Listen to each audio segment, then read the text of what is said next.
Yo, yo, yo, what is up, my peeps? Jermaine Kop here. We are back with another awesome stream for you today.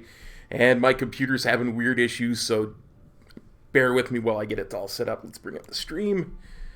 Let's bring up the chat. Hey, Sommer, how's it going, buddy? Thanks for dropping by.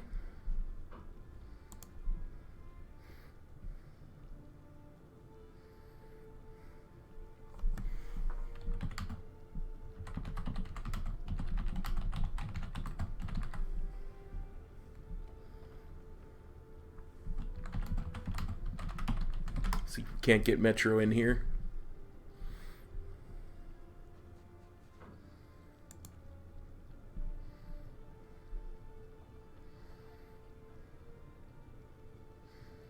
Hey, Metro, what's up, buddy? Beltox, Shadowlands does indeed look great.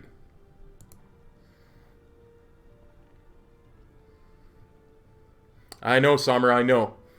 Beltox, yes and no. Yeah. Hey, what's up, buddy? Can you hear me? I can hear you. Can you hear me? Hey, I can hear you. I could hear you. Kop, you're not speaking though. Oh, I've got my thing on push to talk. Hang on a sec. Okay. Dude, I've had so many troubles with my audio. As soon as I started the stream, everything went to heck. I'm just behind a little bit. Give me a sec. Sure, no rush. There we go. Now you should be able to hear me when I talk. I can hear you. Man, I'm so excited. Dude, how nuts was that? I'm not gonna say. I just can't even believe it. I was expecting craziness, and I'm still surprised. Me too, buddy. Everything that I might have wanted happened, and I'm still shocked. So bizarre. I'm not gonna lie. I was, and I rarely use this kind of language in a stream, but I was really pissed off when I saw that one line in that Wowhead post that talked about the level squish. But he redeemed it completely. I told you, like, oh, dude, That's why I didn't want to talk about it in the Discord until we had heard Ian go over how they were going to do it, because I knew there were ways that they could fix it. Yeah. You know what I mean? Yeah. So tell me what you might as well start with that since this was a hot topic. What do you think about that? I love it. I like the idea that you can go to, because one of my biggest worries was that, you know, if they were just going to keep the same structure where, you know, Vanilla was going to be 23 levels and BC was 5, and, you know, like, that trivializes so much because you go through them so fast.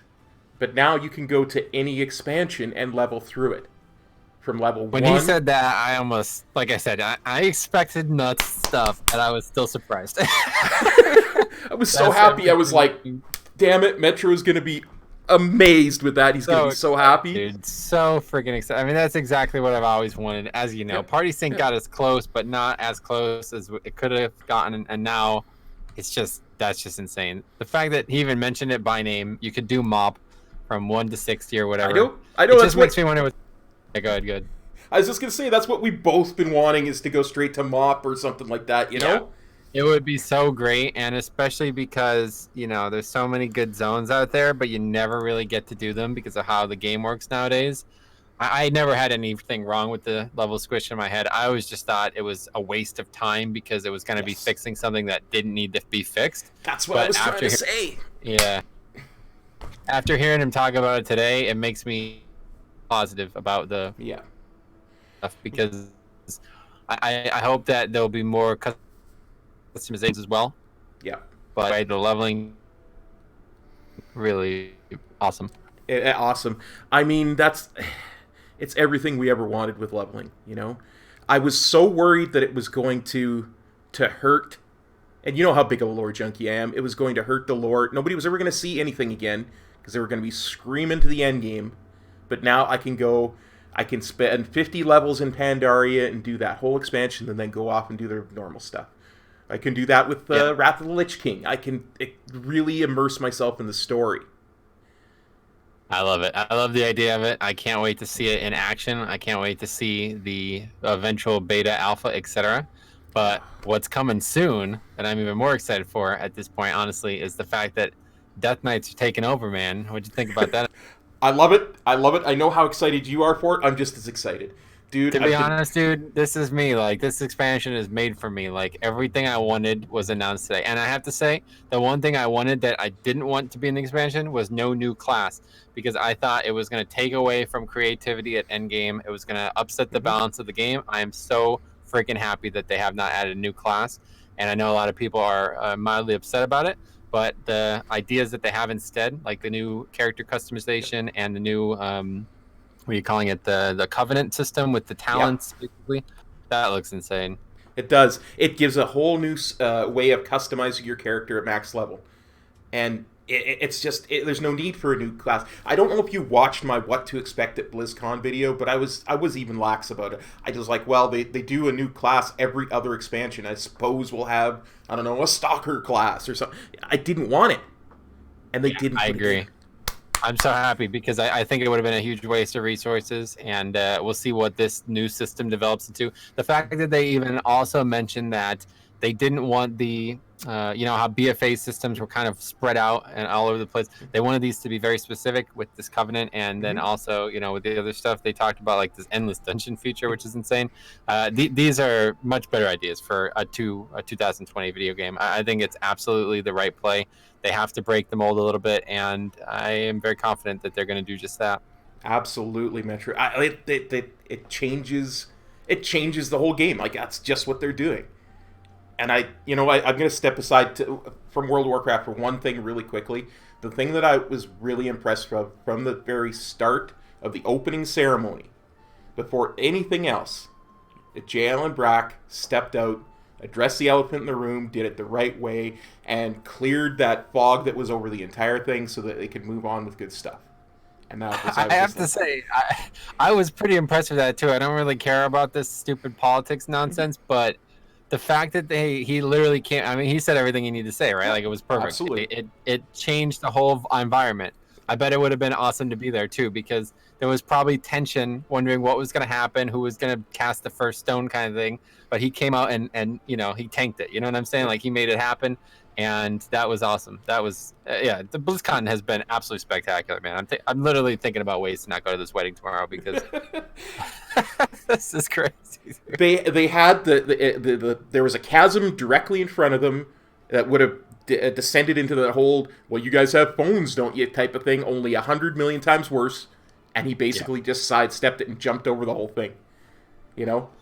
Yeah, I couldn't agree more. And then, there's so many other small things. Like, I don't know how many people realize this, but there's now 3 different tiers of expansion purchases. If you literally only want the game, it's apparently much cheaper than normal. And if you want some of the features, it's more. And then I got, obviously, I'm flying around in game. I got the full Monty here, which was every dollar worth it.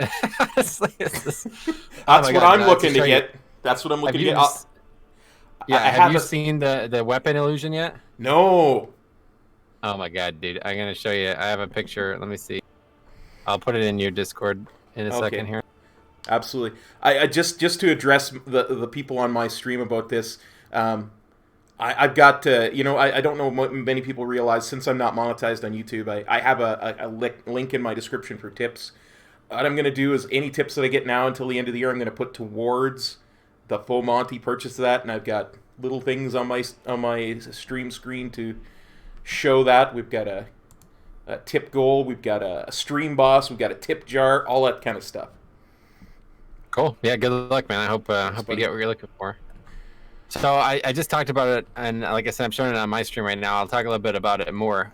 It's a weapon illusion, kind of like an enchant, like we had the one from Firelands, etc. Okay. And it changes the weapon substantially. So I posted the image of my character in your Discord if you want to look at it real quick. Okay. But it basically turns the weapon into, the best way I could describe it is like a ghost's weapon. It changes the entire color scheme of it and makes it have this kind of like deathly glow to it. So right now I'm wearing Tashalak, the weapon from Antorus, the Burning Throne, from the second to last boss there. Extremely unique looking transmog.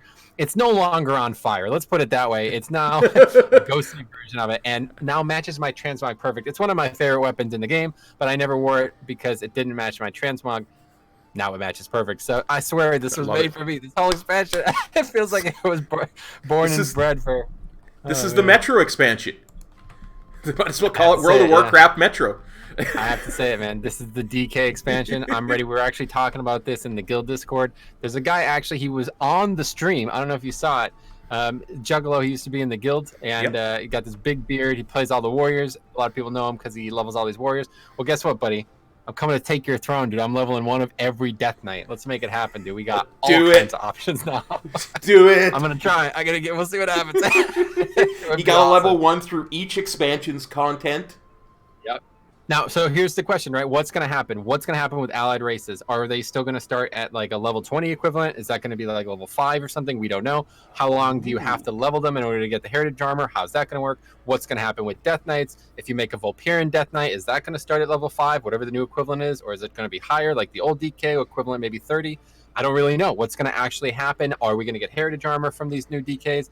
I have no idea. But when we find out which is happening in the patch coming up, N'Zoth's patch will contain this content, which I already paid for. I will absolutely be hitting it hard. I can't wait to see it. Obviously, that's going to be a whole new season and other stuff, but in the free time, we're going to be leveling some DKs, I think. Oh, I'll level with you, a DK with you, brother. I am right there. When I purchased World of Warcraft, that's all I wanted was to be a DK. Because I love Warcraft 3 so much. You know, monks have kind of taken over my life, but my first love has always been DKs. So yeah, it's a unique class, and I have to say, the lore around it is without, like, I don't know, man. Demon Hunter is pretty good too, but I don't think there's any other class in the game that really stands up with DK's lore. Yeah, I totally agree. There is no lore like DK lore. It is the best. Absolutely the best. Okay, now we have like about 1 billion people asking us questions in my chat here, so I'm going to have to scroll back and read some of them so we can talk. Okay, yeah. You got to address, because there's pages of questions here. Beltox wants to know what we think of the cinematic. I loved it. Dude, that cinematic, oh my god, dude. Sylvanas is such a badass. I'm not even going to lie about it. I couldn't believe that, dude. She's been getting so strong, and I'm glad that they actually addressed how she got strong, because a lot of people were confused how she got that strong. But, I mean, when she just sliced up, when Saurfang just got owned, I was like, yo, this isn't normal, dude. This isn't how, this is something more. I always assumed that all that Azerite that we gathered on island expeditions, we get like 300 of the 9,000. She got the rest of it. And that's how she was so strong. That's a great point, actually, yeah. So, Nihil RCPR says, make 30 plus specs that we already have great instead of adding another class. Totally agree. Fun with Flags likes my haircut. Yeah, you got a haircut, huh? Oh, yeah. Today? That was this morning. I was sitting there. I barely got home in time to see the start of the ceremony. Rip, damn. What was your thought? Does there always have to be a Lich King? Is Bolvar dead, etc.? Bolvar is not dead. He said that. Yeah, confirmed. Bolvar is not dead. There does always have to be a Lich King. So the pre-event for 8 or 9.0 is actually going to be the Scourge, apparently taking over Azeroth. We're going to have to stop them with Bolvar's help. He's now going to be apparently a good character on our side at least. So, my God, I can't freaking wait, man. Well, now that he's been separated from Ner'zhul, he can be a heroic character again. It's like I said, all that sketchy stuff that he did in Legion, that just stank of Ner'zhul. And I feel you. Yeah, I wonder what Ner'zhul's... So obviously, it's pretty clear that Arthas is definitely going to be in this expansion. Yes. They already mentioned Uther, so there's no way Arthas isn't going to be involved. And I wonder if Ner'zhul is going to be involved. I have to imagine he is in some way going to be involved, right? He has to be. He has to be. I think we're going to wind up freeing him from the Maw. That's going to be at the end of that first raid, is freeing Arthas from the Maw. That's my thought. Yeah. Yeah, that might be it. Oh my god, dude. The moment I hear Arthas' song play in game again, Veltox asks, we get allied DKs in 8.3. I think so. I think that's what they were hinting at. Yeah, it's 8.3. Yep, it happens 8.3. It's already, if you buy the game, it says it's one of the features. When you purchase this expansion, you get that feature. Just like in Legion, if you bought Legion early, you got DK or Demon Hunters early. That's the new feature. You can play any DK. So apparently there's going to be a whole new starting zone. I don't know how, what that's going to be, but I'll test that out. Maybe it'll be on the PTR next week or something. We'll check that out. Also, freaking just out of nowhere, next week apparently the anniversary starts. So forget about Mythic Plus because we're going to be doing that. Yeah, exactly. Hey, we got it. We have something to raid again. Yeah. Just say it. Veltok says, Metro, take a breath. No. Not going to happen for a while. I breathed too much the last few weeks, dude. I'm waiting to exhale now, dude. Lee S says, hey, Kop, I remember saying there would be a level squish. I disagreed. Yes, I did. Looks like it's... Hey, I was wrong. I don't mind being wrong. You thought it wouldn't happen? Is that what... Yeah, I thought they weren't going to do it because to me, the whole idea of the level squish kind of smacked to that same... let's just bow to whatever the community wants this second thing that they did back in Cataclysm. And you remember how badly that went. Yeah, sure. No, I mean, the actual idea of a level squish is an absolutely inferior idea to just making the game more fun, which is what they're doing as well. So it's just perfect. Yeah. We got to see the pacing. If this is going to change the pacing at all, I'm sure it will. Nobody even, the question doesn't even seem to come to anybody's minds. What's going to happen to classic content, like dungeons, raids? How is this going to work? Maybe the whole game's going to scale as well. You're going to be able to go do dungeons at 60 now. I don't know. We'll see. But, we're going to have to test this out. This is going to be part of the beta. Right now, we don't know anything about it, but that's important stuff. Absolutely. Veltox wants, how many dungeons do we have? He says, 8 in the tower, 4 in the zones, 4... No. It's 1. That tower is an endless dungeon. There's 4 leveling dungeons and 4 endgame dungeons. So 9 the tower's like islands, right? It's like its own content. It could be done with 1 player. It could be done with 2, 3, 4 players, 5 players, whatever you want. Mm-hmm. And it's a whole new content pathway. Seeming like, honestly, I think Ian did drop a hint here that the hardest floors are going to be very unique. They're going to not look they're going to look probably maybe like other things in the game. They're going to probably be very customizable, or not customizable, but very uniquely random. Let's put it that way. Because I think procedurally generated is probably the way to put it. I think is how they're going to wind up being. That's what I'm looking for. Yeah. Fun Flags, wait, is Arthas alive or is he in the Shadowlands? He's in the Shadowlands. He's dead. So. He's dead. Every dead character is in this expansion. Let's put it this way. So we got Arthas, we got Uther, we got all the fucking allies that killed outside of the raids the last few expansions. They're all going to be there. We're going to see them again. I can't wait. We got Grommash Hellscream. We got his son. What's his pickle that we killed in Mop? We got everybody. 100% chance Garrosh is in this expansion. Yeah. 110% chance. Absolutely. He is in. Man, I can't freaking wait. Max Hill says, would it be smart to get all my low levels to 50? Then No, because 50 isn't going to be 50 once the level squish comes in. 120 is going to be 50. So you want to get any alts that you want to 120. I got like a line of questions too, so you mind if I read a couple? Go for it. Good for it. I'm almost out, so go ahead. I'm going to just... What's on the screen? I missed a ton. Sorry, guys, but I can't go that far back, but... For DK, me too. That's probably within the next 2 months. We're going to be checking that out. I showed them out special just a little bit ago, Mr. G. Seismical, what's up? Nazoth is going to die and Sylvanas is going to become the new old god. I think old god seems really paling in comparison to what's going on in the Shadowlands, so I'm excited to see that. Nick is actually excited for legendaries. We didn't talk about that. What do you think about the legendary? Oh, I love it. I love the idea of... Because they finally made a way for legendaries to be fun to acquire as well as to use, and they're going to be useful no matter what. Yeah, it's basically the best of both worlds, right? It's the best of essences and the best of legendaries put together. I mean, again, we don't know what they're going to be, but if it's anything like he described at all, which should be, then I think it's going to be awesome. That's going to be the new artifact power system, or new Azerite power system, is building these legendaries. Is my way I all of see this it. content together. You know, they made specific. Actually, Seismical brought it up. He said he couldn't believe how loud the roar was when they said they were getting rid of the AP grind. Yeah. And you know, truthfully, they're probably getting rid of a bar that fills up over time that you have to grind. But it's not gone, right? In-game player progression and customization is actually even more verbose, seemingly, from what he announced here today. So, you know, I hope that the people who cheered, they cheered because of how rigid and formulaic and straightforward it was, not because they don't want to play the game. They don't want to have to log on regularly to play the game, because that's not going away. If you don't like playing the game, just stop playing it. That's all there is to it. These systems are going to make, hopefully, even more player choices, customization at endgame, things that are going to be fun to actually progress to, and not just the straight line that you have to walk every time you log on to progress your character.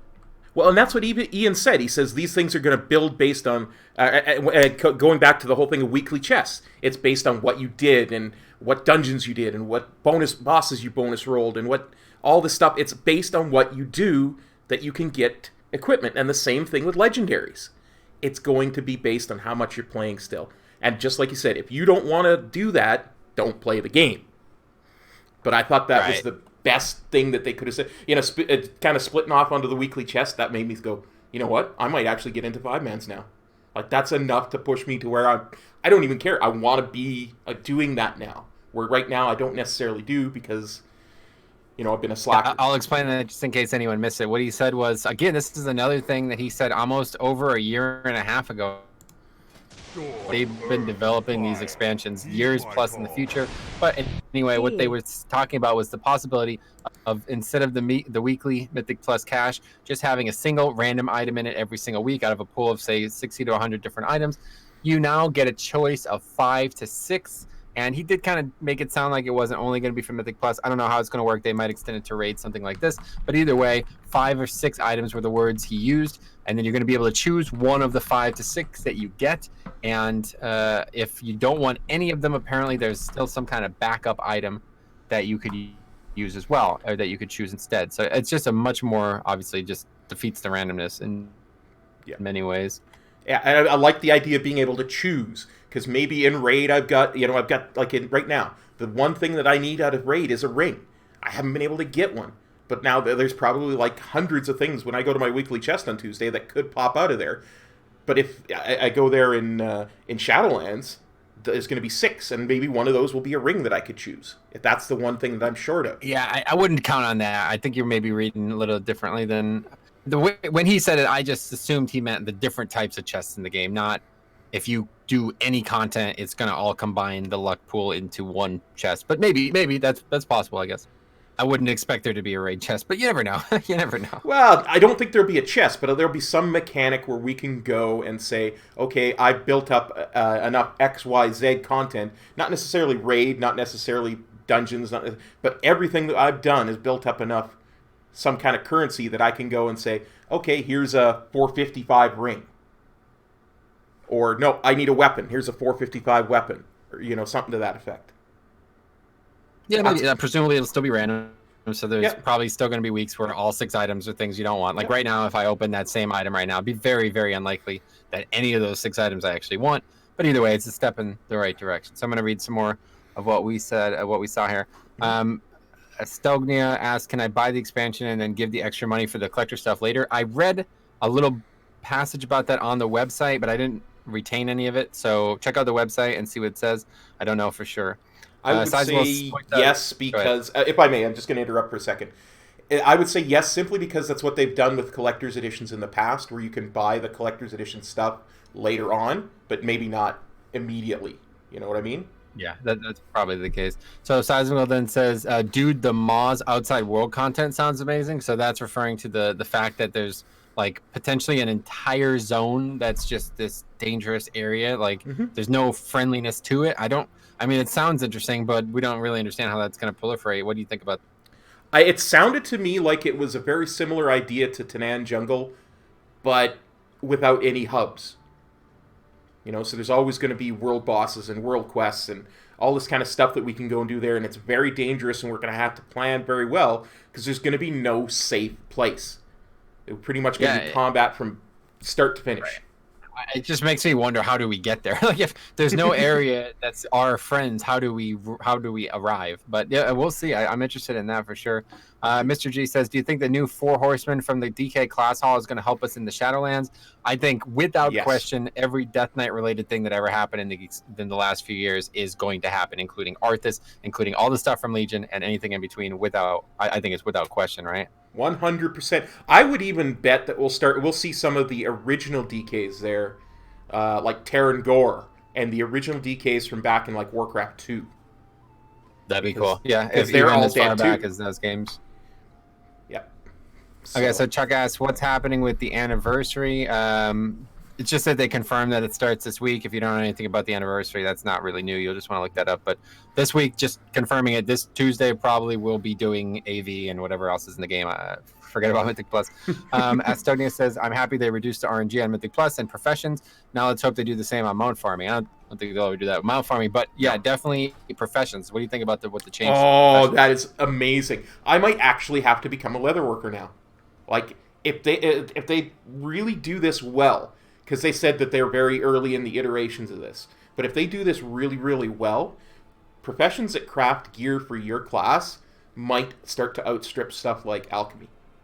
So it's funny because I've actually been dabbling with this, this nomad thing that I was telling you about a while ago, and leveling characters and only wearing gear that you can craft. And the one thing I noticed is that classic and early expansions in general, the crafting is just so much more like voluminous. Like in BFA, you can craft almost nothing. Like, it's crazy how little you can actually make. Yeah. So I don't really care what the stats are. Like, the main thing he focused on was that you could get crit or haste. I don't really care about that. As long as there's actually gear you could make that, first of all, isn't trivializing raid gear, meaning it's mandatory. So I have to switch from alchemy to blacksmithing. Yeah. But that it's interesting enough in some way that I do want to have it, because right now it's basically pointless to be a blacksmith. For like a few weeks at the beginning of the tier, it's best in slot gear, and then once you get a Titan Forge piece or even a benthic piece, in this case, it's just, you don't want it anymore. It's gone. So exactly. I definitely think that they could make a big sweep to professions, and it would be huge. It would really make the game a lot better. I agree. I totally agree. I think it's one of those things that, back in the day, I always wanted to be whatever I could make that would make armor or weapons for my class. And just now, that's just not there. There's really no point to it. That's why I went from being a jewel crafter to being an alchemist when I started to try to be a raider, because other than alchemy, there's not a lot there. Yeah, I agree. So Sizen will ask, what are our opinions on all the new alt stuff? So what did you think about that announcement? Oh, I love that. I love that you can still progress through the campaign the way you normally would, but I love the whole idea of a new game plus.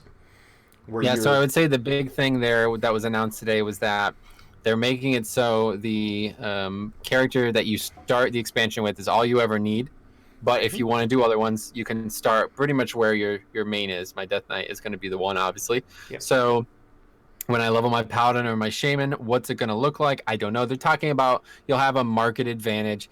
I mean, how realistic is that? I don't know. If it literally just means you could start doing endgame content that's world content, I mean, is that really that big of an advantage? Probably not, because the gear is not going to be as high. I don't know. We'll see how it transpires. But one way or the other, I like the changes that they made to leveling all day from start to finish, 1 to 60. I like the level squish. I like the zone changes they made. I like the mop, potential that you're going to be able to level in any zone. And hopefully there will be more stuff for leveling to come. Obviously, this is a big leveling expansion, just like we predicted. And I can't wait to see more of it. Absolutely. One thing that it occurs to me now that we're talking about leveling any from level 1 in any zone, one of the things that when we first talked about that was it would be hard to do because there are some zones that are built around having flying. So my question is, what are they going to do about riding? Yeah, great question. They're going to have to give us riding around, like flying, around level 10 to 15 if they're going to do that. Because there's zones like in Icecrown, you have to be able to fly. Yeah, that's a good point. That's a stable to overcome for sure. I wonder what they'll do. Yeah, I don't know. I guess we'll find out. They'll probably just allow it to be trained at level 1 or something. Okay, I got a couple more questions here. Okay, if I can. Go a couple more. I got still a ton. Max Hill wants to know who was that guy behind Sylvanas in the gameplay trailer. That's was me. Jailer. It was me. Yeah, it was the Jailer in the Maw, also known as Metro. Veltux wants to say, so that new raid, is it going to be an ICC 2.0? I don't know. Metro would know that better than I would. What the hell kind of question is that? An I ICC don't 2.0? I don't know, because I think he said, I think because the raid that we're going to do is that building that was directly above Ice Crown. No, that's not the raid. It's not the raid? The raid is the Dracula's Fortress thing that they said. Okay. My bad. Okay, go ahead. You go back to your questions. Those were a couple. Okay, cool. Let's see. There's a lot here. Okay, he says Garrosh died in alternate Draenor, and Shadowlands are linked to Azeroth only. What do you think about that? You think that's true? Yes, but a lot of people have said that there is a connection between every single alternate reality, kind of like a multiverse theory, but that the Shadowlands encompass all of them. So, I mean, it's why they said that the Archimon that we killed in alternate Draenor was the same Archimon that we killed in the Burning Crusade. I didn't think it was. I always said that, well, that's got to mean there's two Burning Legions. We were fighting a different one over there, but people said because they were connected, that all the other realms, like on that map that Ian showed, all those other realms that are outside of reality, there's only one of, including the Twisting Nether, including the Shadowlands, so that would encompass all alternate realities. Yeah, let's put it this way. This is very complicated and honestly a little convoluted. I think it's safe to say any character we've ever seen in World of Warcraft could be present in the Shadowlands, regardless of what else happened. Yeah, absolutely. Yeah, I don't think they care at this point. I think it's pretty much that's just how it's gonna be. Okay, so let's see. We got even more here. I actually hate the weekly chess, battleground chess, etc. It's just so tiresome only playing for reset day. Well, hopefully the content's interesting enough that that's not why you would be doing it. Oh yeah, I'm going to show the Hearthstone effect as well. I'm going to show that. Mr. G asked about that. It's a really crazy. Unfortunately, I have no way of showing you it, but I'm going to show it right now on stream. It's absolutely insane. By the way, this was definitely the best purchase I've ever made. The character dematerializes, literally the top half of my body just fades out, and then I just pour it to where my heart is. It's unbelievable. The items I've gotten for this $85 purchase were worth every penny. Wow. The BlizzCon virtual ticket items were not worth a cent. This was worth every fucking dollar I spent. I can't believe it. Nice. Okay, let's keep going here. We see a lot more here. Transmog quest from pre-ordering Shadowlands in the game yet? Yes, it is. I'm going to do it at the end of this stream, but I want to focus on talking about BlizzCon right now. So stay tuned for the end of this. We'll be doing that. Although I don't know what's can be done because people are saying it's bugged or something. I don't know. All right. So the Maw/Tower thing are things that I'm excited for to see expounded upon tomorrow. I don't feel like there was quite enough information from Ian. Yeah, I mean, a lot of the stuff discussed tonight was obviously very overarching things he only had 45 minutes to talk, so couldn't really do much more than that, right? So I'm so excited for tomorrow. Yeah, me too. I literally listen. I'm not going to the first part of the wedding tomorrow. I'm like, do you think we'll be home by 2:30? And my mom was like, probably not. I'm like, all right, well, I'm staying home then. Okay. Do you think that vanilla dungeons will still be level 60? Obviously not. I mean, we're talking about whether or not they scale to the max level. That's the question. I don't know what to think. I mean, right now you could effectively do any dungeon in the game with party sync. In fact, I actually have just been testing out a potential option here where I party sync to 80 and then go solo classic raids, and it is actually really difficult. It's really interesting. But I mean, that's a workaround, right? So whether or not supported features, content coming in 9.0, what do you think? I see. One of the things that I was kind of hoping to see that I didn't was the whole idea of every dungeon scaling up to max level. Mythic Plus being available for every dungeon. It's a hard sell. It's a hard thing to do too. As you look at something like Ragefire Chasm, and how do you scale that up to a max level? It's never going to be Mythic Plus. Everybody should just get that out of their head. It's never going to be a competitive reality. It's just not possible. They can't add fixes to Ragefire Chasm. But whether or not every dungeon scales to 60, it basically does already. Like I said, you can do this with party sync the other direction. So I don't see why they can't make it go upward. So I think it might happen, but they didn't explicitly mention it, so we don't know. Well, maybe we'll find out at the Q&A tomorrow. Yeah, probably. That would be something I would ask. I would ask too that, of course, but they're probably going to ask about fucking China or some nonsense. Anyway, Voltage says, is that the new mount? I was riding the new mount, which I think is also, like I say, every penny was worth it. This is an insane new mount. If you haven't seen this yet, it's gorgeous, so unique. It doesn't look like anything else that's ever been in the game. Jambo's arrived. He says, I am hyped for WoW Shadowlands. Me too. What about you? I am so... I cannot believe how much hype I have. Ah! That's what I said, man. I was now. expecting absolute madness, and I got still surprised by it. I know, me too. Insane. The craziest BlizzCon ever, dude. I mean, we're going to talk about the other stuff, too. Don't even get it twisted. Jambo also asked, what is up, Metro and Kop?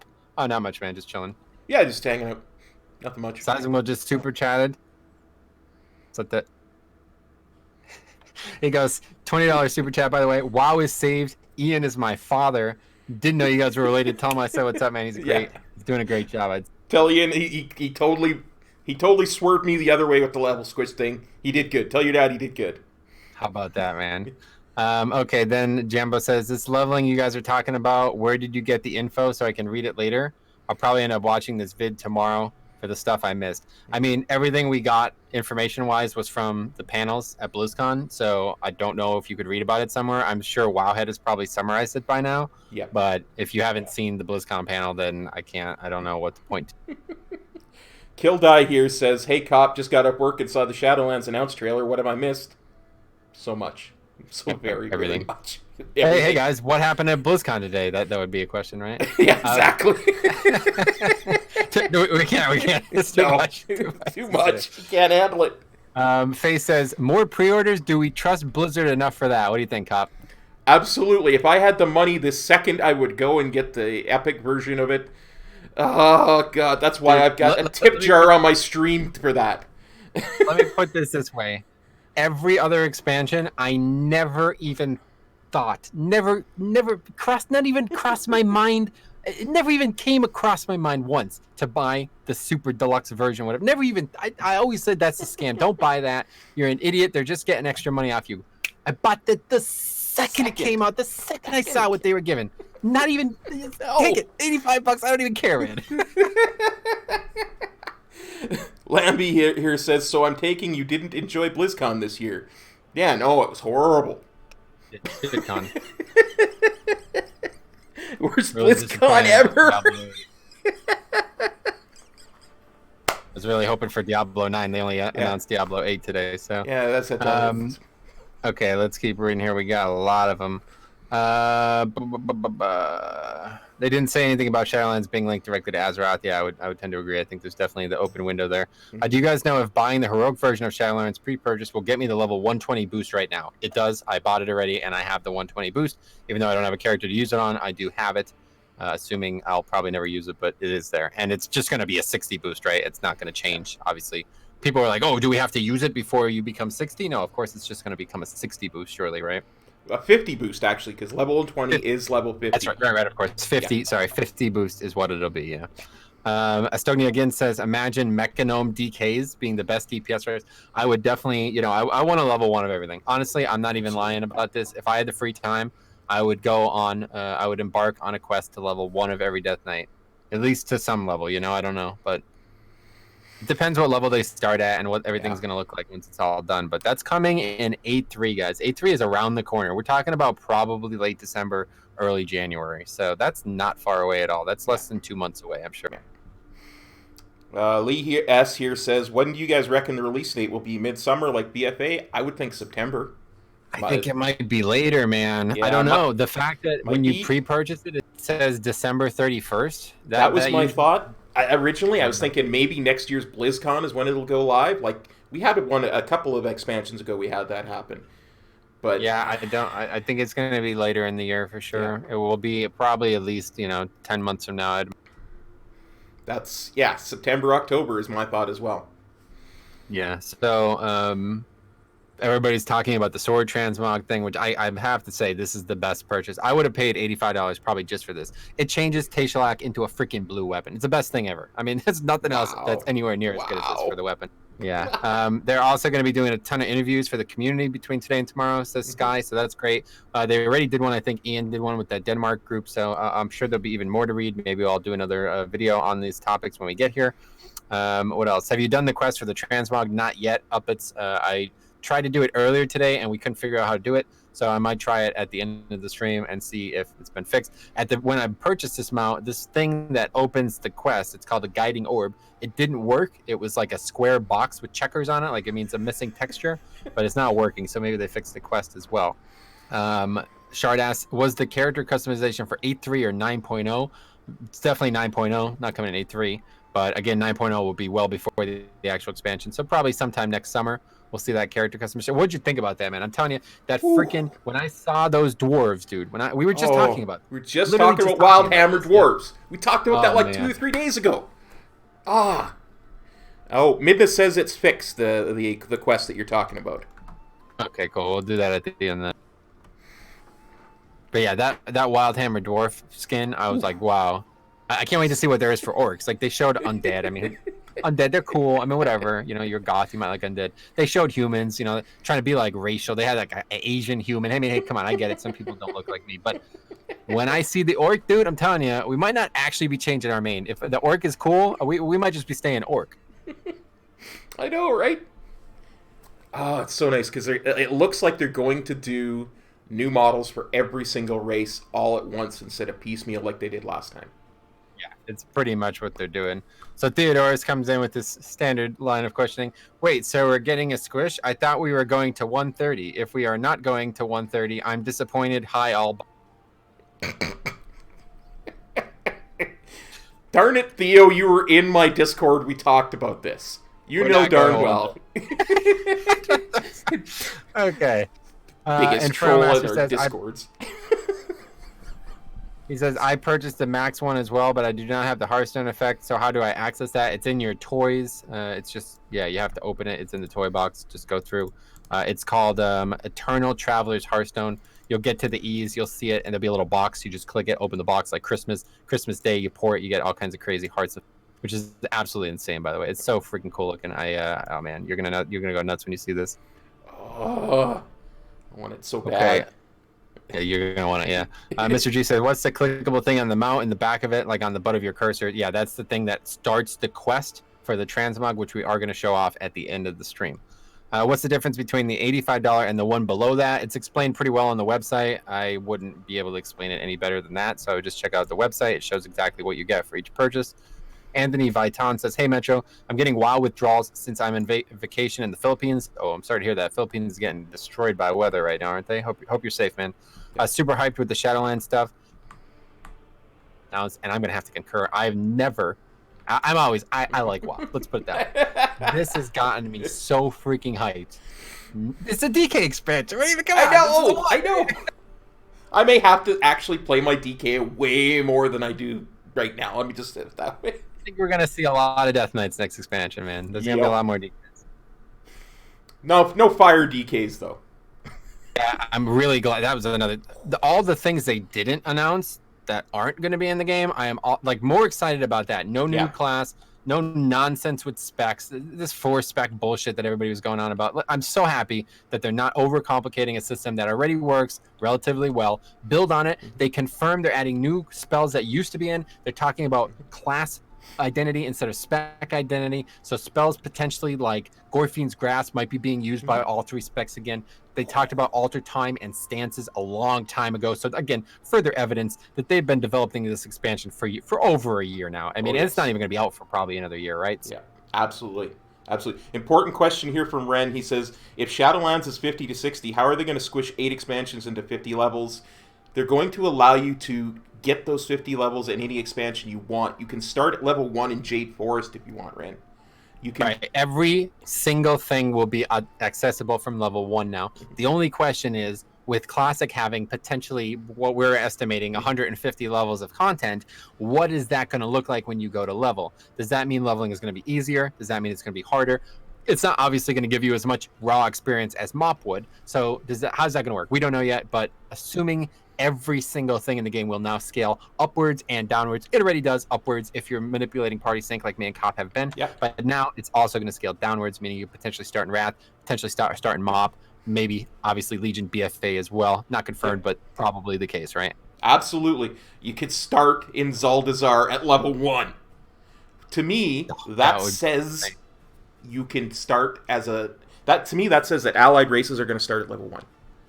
For sure. Yeah, that might be the case. Yeah, you might be right. They might just start at level 1 now, and it might just be the whole leveling.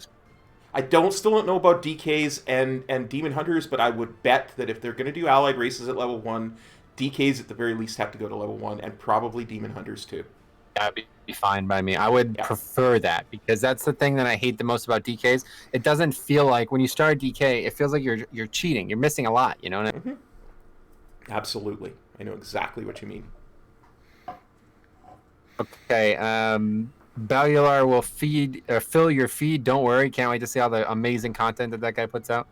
Joshua Reich says Blizzard even put the information up on the news feed. Correct. All the information that is here is out already. You could read about it. How far do you live from California? I live about as far away from California as humanly possibly live, being on the same contiguous continent. I live in Pennsylvania, so yeah, it was a 12-hour flight to get to California last year when we went. Yeah, I'm almost as far away as you are. Only I'm way more north. Really? Well, I'm a 12-hour drive from Montana. So. Oh yeah, you're in the middle. I forgot. Josh says if you feel safer about your pre-order, they're putting out more info tomorrow. I mean, listen, if you're even thinking about not buying the expansion, then you probably shouldn't even think about it again, because it's a WoW expansion. You don't not buy it unless you plan on not playing the game for 2 years. You're gonna buy it, so why not pre-order it? I never understood this. Yeah, not pre-ordering games that have no basis at all. Like, you don't pre-order a game that's never been a game before. I'm not gonna pre-order like some brand new IP made by some guy I never met before. But this is a WoW. You're gonna buy. Exactly. Wait, that's the way I look at it. Why wait when you can get access to all this cool stuff instantly? Yeah, I mean, pretty much 90% of what you'd get anyway is pretty much already out. So mine is the only thing that's not out, obviously, is the DK, and that is coming soon. So, all right, let's see. Feels great to feel great about the game we love. Dude, yes, I have to say it's a weight off my shoulder. There was people already complaining, and for the first time in years, I'm like, all right, these people are idiots. You know what I mean? Like, anybody who's complaining right now, I just have no sympathy for. Those people, they don't live a life that they enjoy. Obviously, you just want to hate for hate's sake. Whatever else the complaints are, I'm sure there'll be a lot throughout the expansion. But right now, universally in love with everything I saw so far today. Yeah. Ren Schultz here says, how's item level going to work on armor? Much better than it does right now, Ren. Because that was one of the reasons why they're doing it, is to make the stat squishes work better. Like right now, I can get a piece of gear in vanilla that I don't take off until maybe I'm in Cataclysm or Mop, because it has better stats than stuff I get in the Burning Crusade, the Wrath of the Lich King, and probably even Cata. The item squish, the stat squish on the items just did not work. Yeah, I wonder what's going to happen with gear, huh? But like, making it 60 levels like that helps with that so much, because you can spread out the slow rise of player power from level 1 through 60. Makes it a lot smoother, a lot nicer than 130 levels. I get that, right? That works. That was the one thing that I said I said would be good for level squish before I knew how they were going to do level squish. Is the item levels and the stats on items work so much better when you have fewer levels to do it. You know what I mean? Yeah, it's definitely the biggest thing about it, isn't it? That's going to really smooth the game out. Yeah, it smooths the leveling experience immensely. And Lee S. here says, I'm personally not a fan of the level squish thing. It might sound stupid, but there is some sense of achievement with levels the way they are. Is this aimed at newcomers? Kind of has to be, doesn't it, Metro? Like, you kind of have to keep the game live, you kind of have to have new people coming in, and 130 levels is a little bit daunting for a brand new player. See, this is the opposite, right? Like, that is, you've not mentioned, I'm losing you, buddy. Yeah, I know the Discord's terrible. Like I've been saying. Can you hear me? Yeah, I think I got you back here. Anyway, yeah, it's not. It's the other way around. Like the progression is going to be more concrete now than without the level squish. So I think you'll grow to like it more, unless they fail severely, I guess. But it's from what I could tell, it's just a better version of leveling. So we'll see how it works out.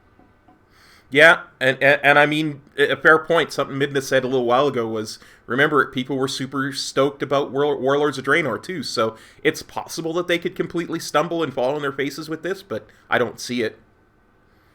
Unless they don't do what they said they're going to do, Yeah. I'm sure it's going to be.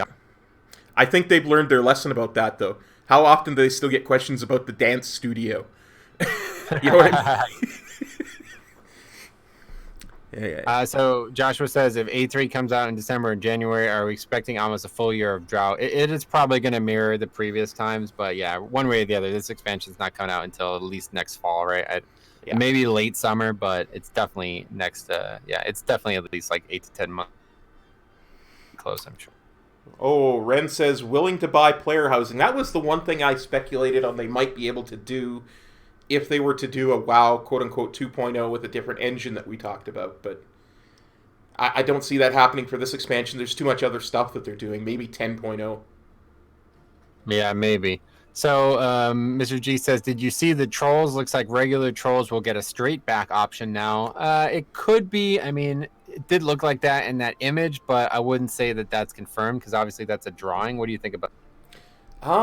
Yeah, I would say so, because I mean that's one of the biggest complaints since vanilla is that trolls are hunched over. So yeah, could be because they did the same with orc, right? So yeah, exactly. Female Asian girls look like my new waifu, says Seismical. Do you agree? I would say they look like Seismical's new waifu. Great, I'm glad we agree. Bucks asked if I can do the mount special. Log out or do it one more time. Insomniac asks, what's our thoughts on the Covenant, or something like Choose the Covenant? What are your thoughts on that? That sounded really interesting to me. Yeah, that's what we were talking about this the whole time, so I don't want to keep repeating myself, but the end game customization is absolutely my favorite part of World of Warcraft, and I cannot wait to see what those Covenant features are. Like, they've already seemingly added new abilities. 2 new abilities, actually 2 new active abilities, so yeah, it's going to be great. I can't wait to see them in action. I can't wait to see all 4 options.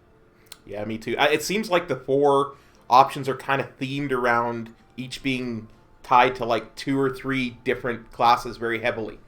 You know, like there's one that really works well for priests and paladins, and you know, there's one that works really well for like hunters and druids and that kind of thing. Yeah, well, I don't know, because so somebody actually like kind of asked this question and Ian really quickly deflected it. They said you're going to be able to choose them all, and he goes, you're going to be able to choose one. So I don't know if you're going to even be able to change. I mean, this is a big deal, because if you choose one that you don't end up liking, how does that work? I'm sure we'll know more in the future, but as of right now, that one they showed off was like a movement speed one. Mm-hmm. Not a bad option for Blood DK. I'm probably going to take that one, right? So what he said was that as you level up through, because you're going to go through all 4 zones leveling up, you get to try the powers out. So you'll get an idea of what each of the 4 does before you decide permanently. Yeah, I know, but is the permanent actually permanent, right? Because, you know, if like a year into the expansion you want to change, is it even possible? We don't know.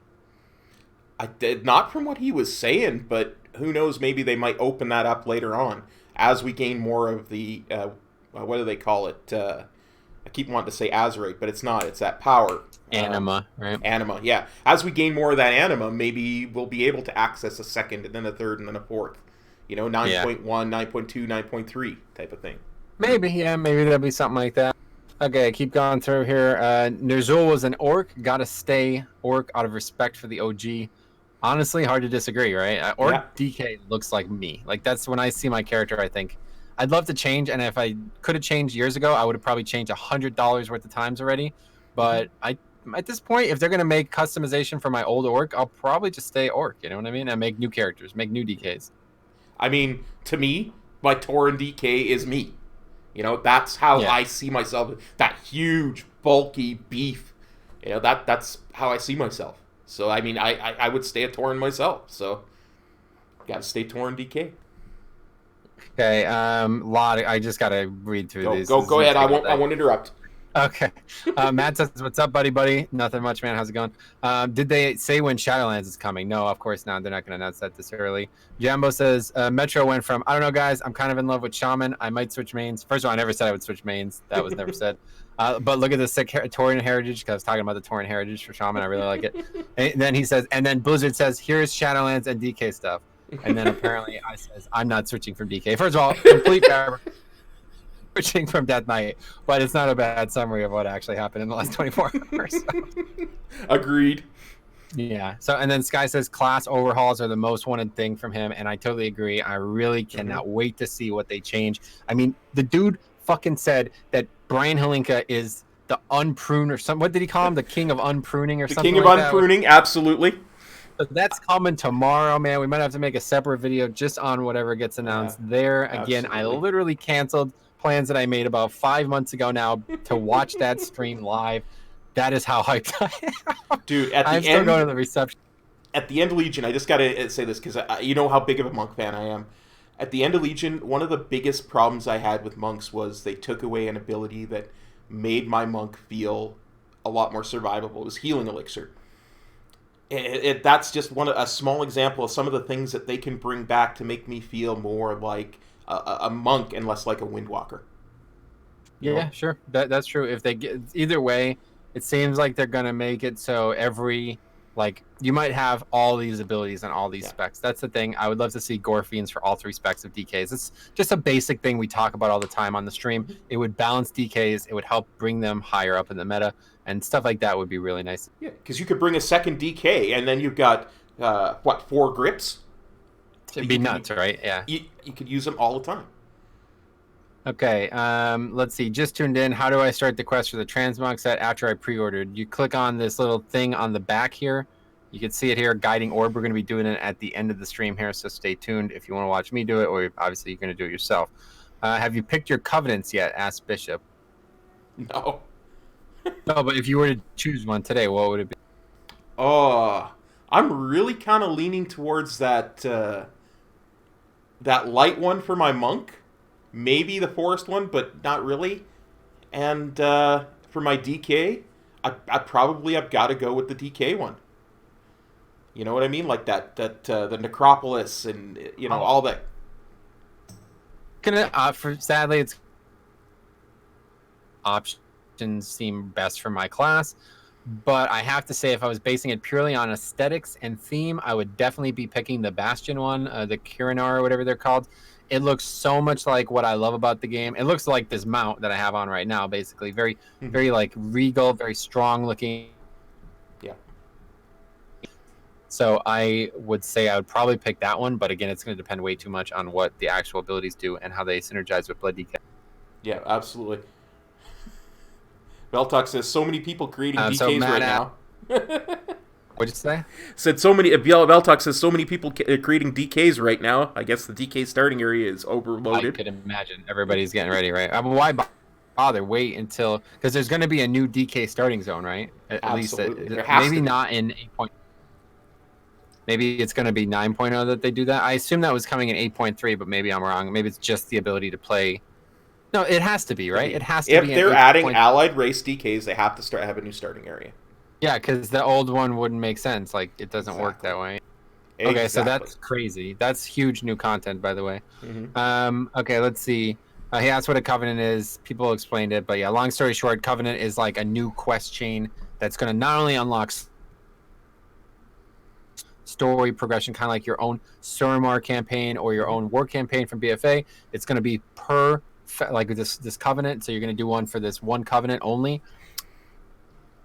Importantly, is it going to unlock a talent tree, quote unquote, is the words they use. They didn't show that off today. They'll probably talk more about it tomorrow. But basically, class in-game customization, presumably making my Death Knight very unique from a Death Knight who picks a different covenant. We'll see how it goes. Yeah, you never know, but that's what they say. Yeah, class-specific essences. That's Bishop's estimation on that, and I think that's pretty good. I think that's pretty accurate. Okay, so Mr. G, that's what I feel like. I mean, look at any other MMO ever. WoW still streams even just BFA content 3 to 5 times more viewers than their MMO. It's like it's a hate train, and people are just hating to hate. And I have to agree, man. Yep. Some of the people that I've seen, this was posted on MMO Champion the second cinematic. Thanks for the sub, by the way. And the opening cinematic was just posted, and I'm like, you just saw a cinematic. You don't know anything about the expansion. What the fuck are you talking about? Like, how could you be disappointed with something you don't know a single thing about? All you saw was a cinematic. You know what I mean? Exactly. Just go outside for a little bit, man. Go do something else. If this is how frustrated you are with your own life, that you're gonna hate on a game that you are choosing to involve yourself with, just take a deep breath. Surround yourself with some positivity for 10 hours, and you might feel a little bit better about your life. Absolutely. Take a breath. I mean, we can't breathe. We're too excited to breathe right now. I can't breathe at all. Okay. The new level squish is back to 60. Correct. They're squishing all levels to 60. We talked about that a bunch already, but it does seem like it's going to end up working out really well. I actually like the idea behind it. At first, I know you were a little skeptical, but I think now we're all very much happy with why they're doing it.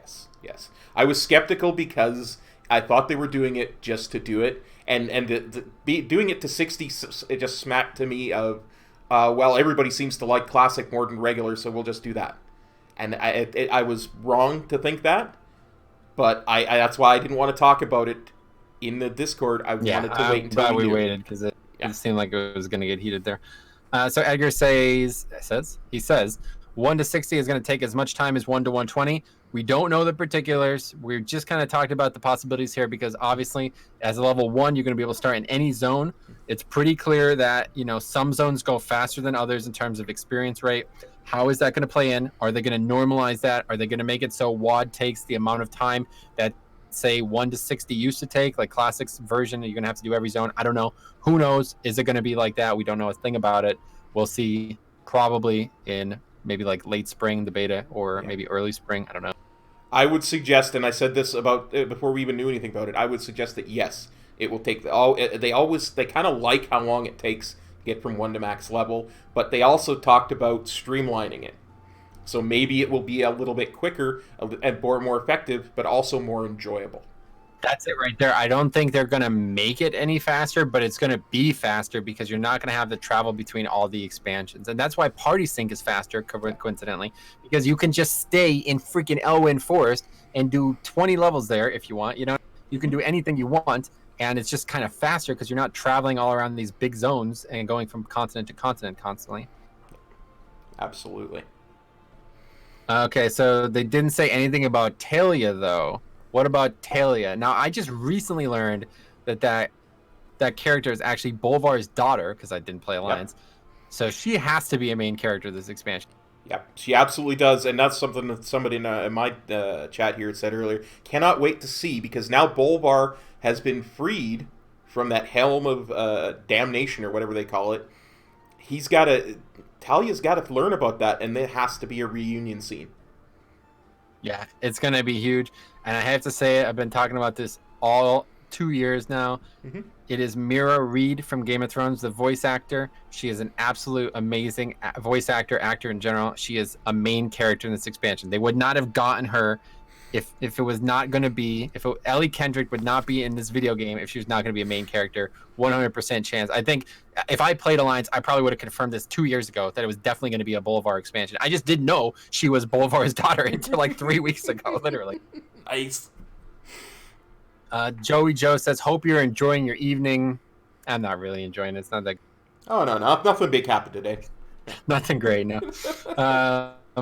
Absent says, chiropractor is going to be a new WoW race, presumably in relationship to the trolls getting their back straightened out. I don't think it's going to be a new WoW class, but you never know.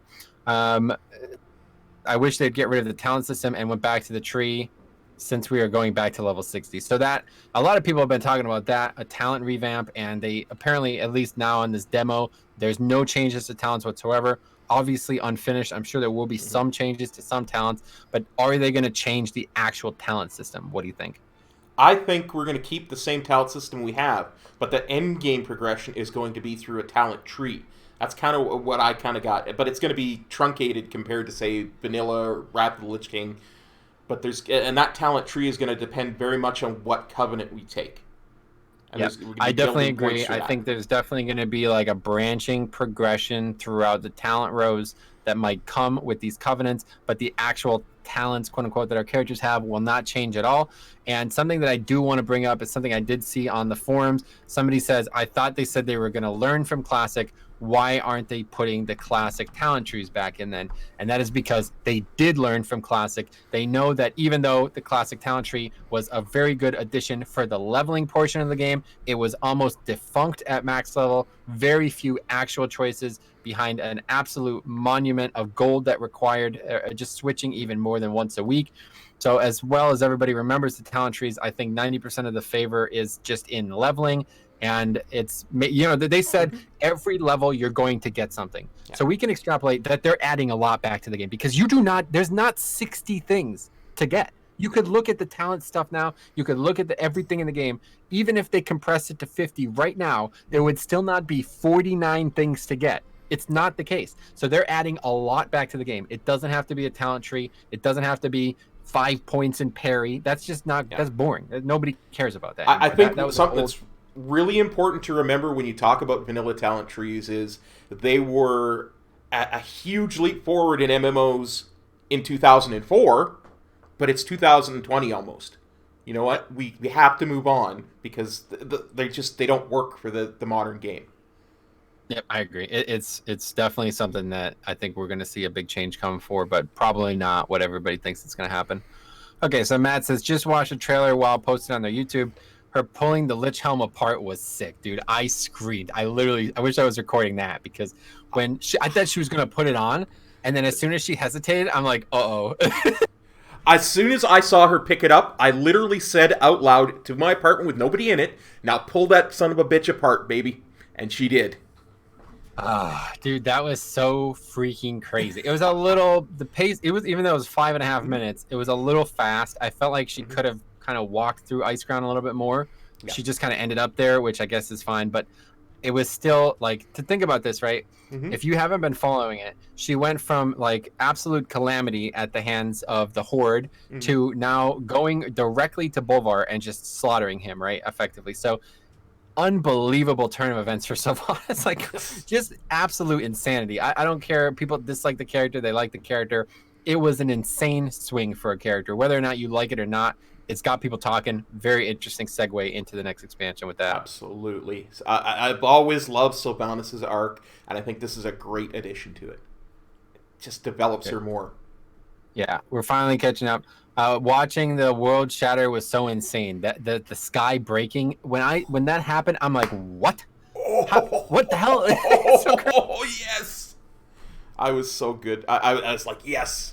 Rip that sky open. And I said it in the Discord afterwards. That's almost identical to what Illidan did with Argus. She's forcing fate's hand. The same way Illidan did. Actually. That's a good point. I'd really love to see Illidan at some point. I was hoping that, obviously the expansion is not a disappointment anyway, but I was definitely hoping to see more about how 8.3 segues into 9.0. They didn't even touch on that, like if they don't even care about 8.3. In fact, Ian even almost like tongue-in-cheek confirmed that they don't care about it, that they're like, I guess we're going to survive it, so I'm excited for 8.3, but now it's like, who even cares? Because if we just beat N'Zoth, no problem. Like, there's got to be more to it, right? Yeah, there has to be more to it. Something has to happen at the end of that raid that's going to bridge the gap. And I just can't wait to see.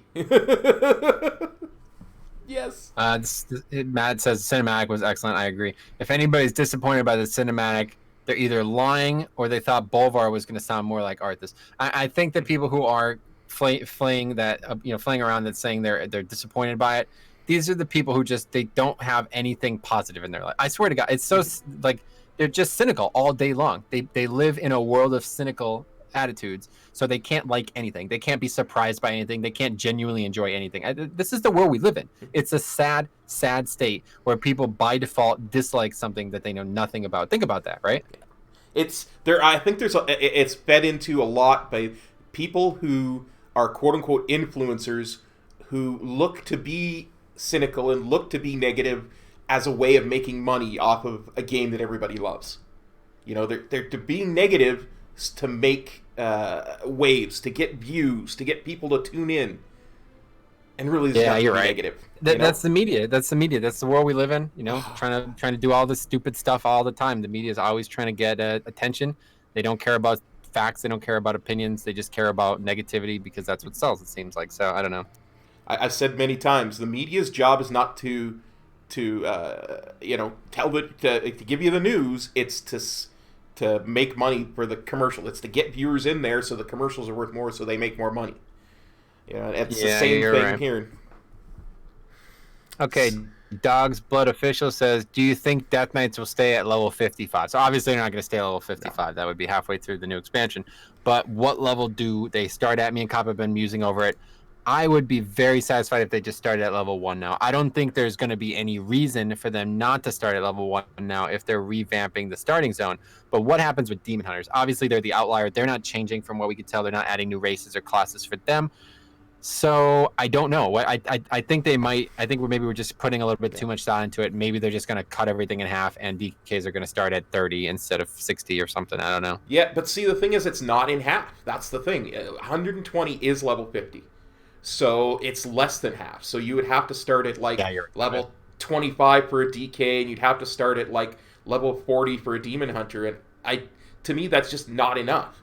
That's not enough time to level through an expansion as a Demon Hunter or even as a DK, right? Because that's a good point. That's a really good point. Like if you started at level 40 as a Demon Hunter, not that's not. I don't know. Yeah, I think you're right. I think they just have to just knock everybody down to level 1. I mean, it's been a meme since DKs came in, level 1 Death Knights, but they gotta do it. Just knock everybody back to level 1. Here's a great question. One Nation Pet says, "What do you love about maining a Death Knight?" First, I love the lore. I've been a fan of the lore of Death Knight since I first played Warcraft 3. It hooked me. I've always been a huge fan of the story of a hero who has a fall into evil and then makes his way back. And I think that we got most of that in Warcraft 3 with Arthas. A little bit more of it in Wrath of the Lich King, and we're just about to get the redemption arc in Shadowlands. I can't wait. I totally agree. For me, obviously it's more about gameplay. Blood DK is my favorite spec in the game for a very distinct reason. It's because of how much control I have over my own health and how many abilities like AMS, Death Grip that I have to make big plays for dungeon groups. But if I was to remove that from the game, the answer would be the lore, of course. Mm-hmm. The story of Arthas is legend. I mean, I think, honestly, it's one of the best written stories ever, and it's for a freaking video game. Like, without question. You know, it's so crazy. You're going to relive it soon in Warcraft 3, I'm sure. Yep. But unbelievable story arc where Arthas becomes eventually a Death Knight and then the Lich King. And that has always stuck with me as early as Warcraft 3. And then, I didn't really pay a lot of attention to the lore, but what I did pay attention to in Legion and especially, the going back to Wrath and stuff, it's just, they're just awesome freaking characters. Like, they're legends. Some of these DKs are legends of Azeroth. Like, you're talking about Alexandros Morgraine and characters that are legit badasses of the universe that are now brought back just because they're Death Knights. It's so cool, man. I can't say it enough. Absolutely. In fact, I think the thing I like the most about Death Knight is the possibility to raise the undead. Like, I think that's what I like the most, because the thing that always, like, even back in Warcraft 3, I always loved the concept of the undead race in Warcraft 3, just kind of beating the opponent by killing one of its units at a time and then raising it for their side. So it's like every time they inflicted even a minor victory, they got stronger. And that's what I always loved about DK. It always felt that way, even though it never really played out that way in gameplay. It always felt like us as Death Knights, we got stronger every time we overcame something. Yeah. One of the things I always loved in Warcraft 3 was the idea, because especially, and this goes on to the undead too, this was never really used very much by people that I saw, was the idea of the Banshee unit being able to grab like a peasant or whatever on the other side, possess them, and then you could have more than one tree going. You know what I mean? Wait, does that happen? Yes, you can use a Banshee to possess a peasant, and then you can have the entire human tree as well as the entire undead tree. Really? Yep. How do I not remember that? Okay, well, I'll have to look into that. But anyway, That's obviously that's why I like the undead, because they can literally take your shit. You know what I mean? Like, it's so bad. Yes. But I don't actually like the undead race in a while. But Death Knights in general embody that for me, at least. So Did you ever? And I know you're more of an audiobook person. Did you ever get the Rise of the Lich King book and listen to that? no, Because no, I that is never that did. you would love that. It goes by very quickly, by Christy Golden, and it talks about it's called Arthas: Rise of the Lich King, and it's his story, and it goes into way Is more it detail. different than Warcraft 3 stuff though, or? It includes Warcraft 3, but it includes stuff on both sides of it. Well, maybe I'll check it out someday if I ever have Yeah. time. Okay, Mr. G, you'll read this late, but I picture Bolvar coming to the Horde and ally side, I guess, after what she has done, saying what we got to do, but that's when she will definitely find out what happened. Talking about Talia, I guess. So yeah, I think I think Bolvar and Talia are main ass characters, like Khadgar style. You know, I think they're going to be everywhere. I think they're going to follow us around the whole time. Yeah.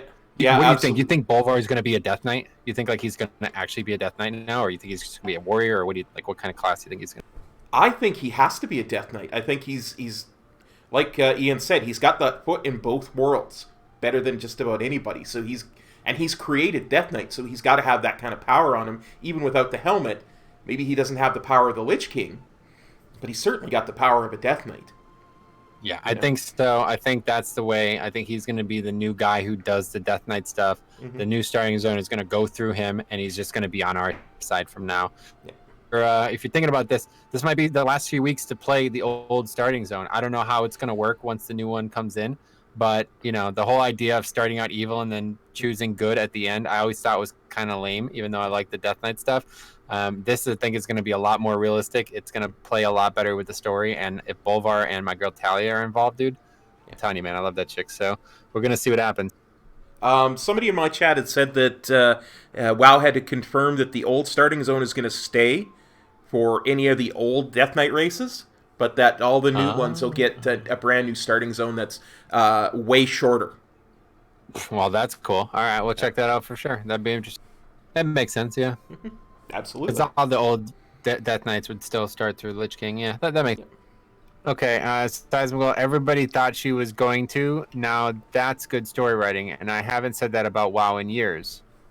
So he probably posted this like 20 minutes ago. Yeah. So I'm not sure what you I think it's talking about Sylvanas, Sylvanas, yeah, and the helmet. Gotta be, right? Yeah.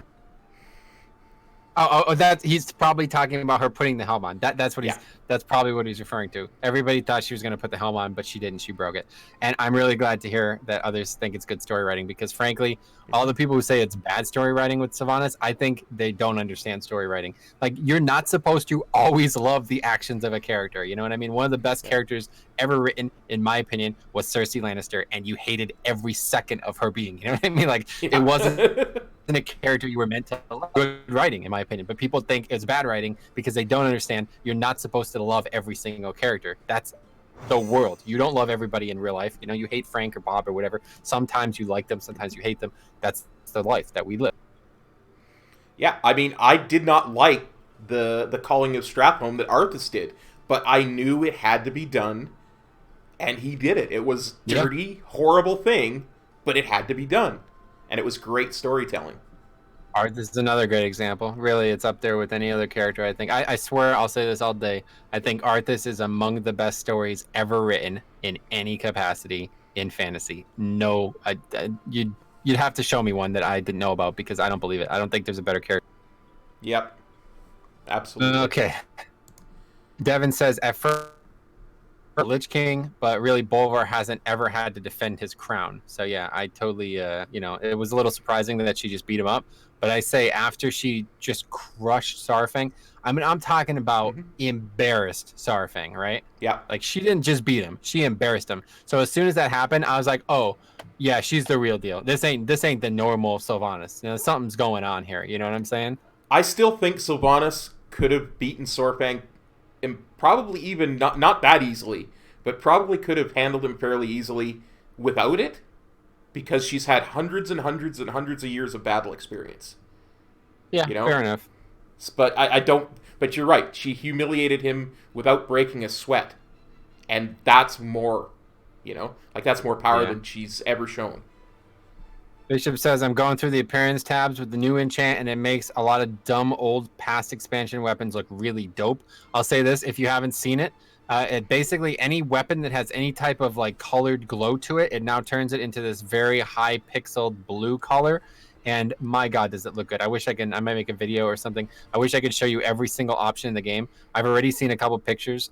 People in the guild have been linking them, and they are absolutely spectacular. I would say tier one number one is Tayshalak. So if you have Tayshalak and you like a blue transmog, this is the one.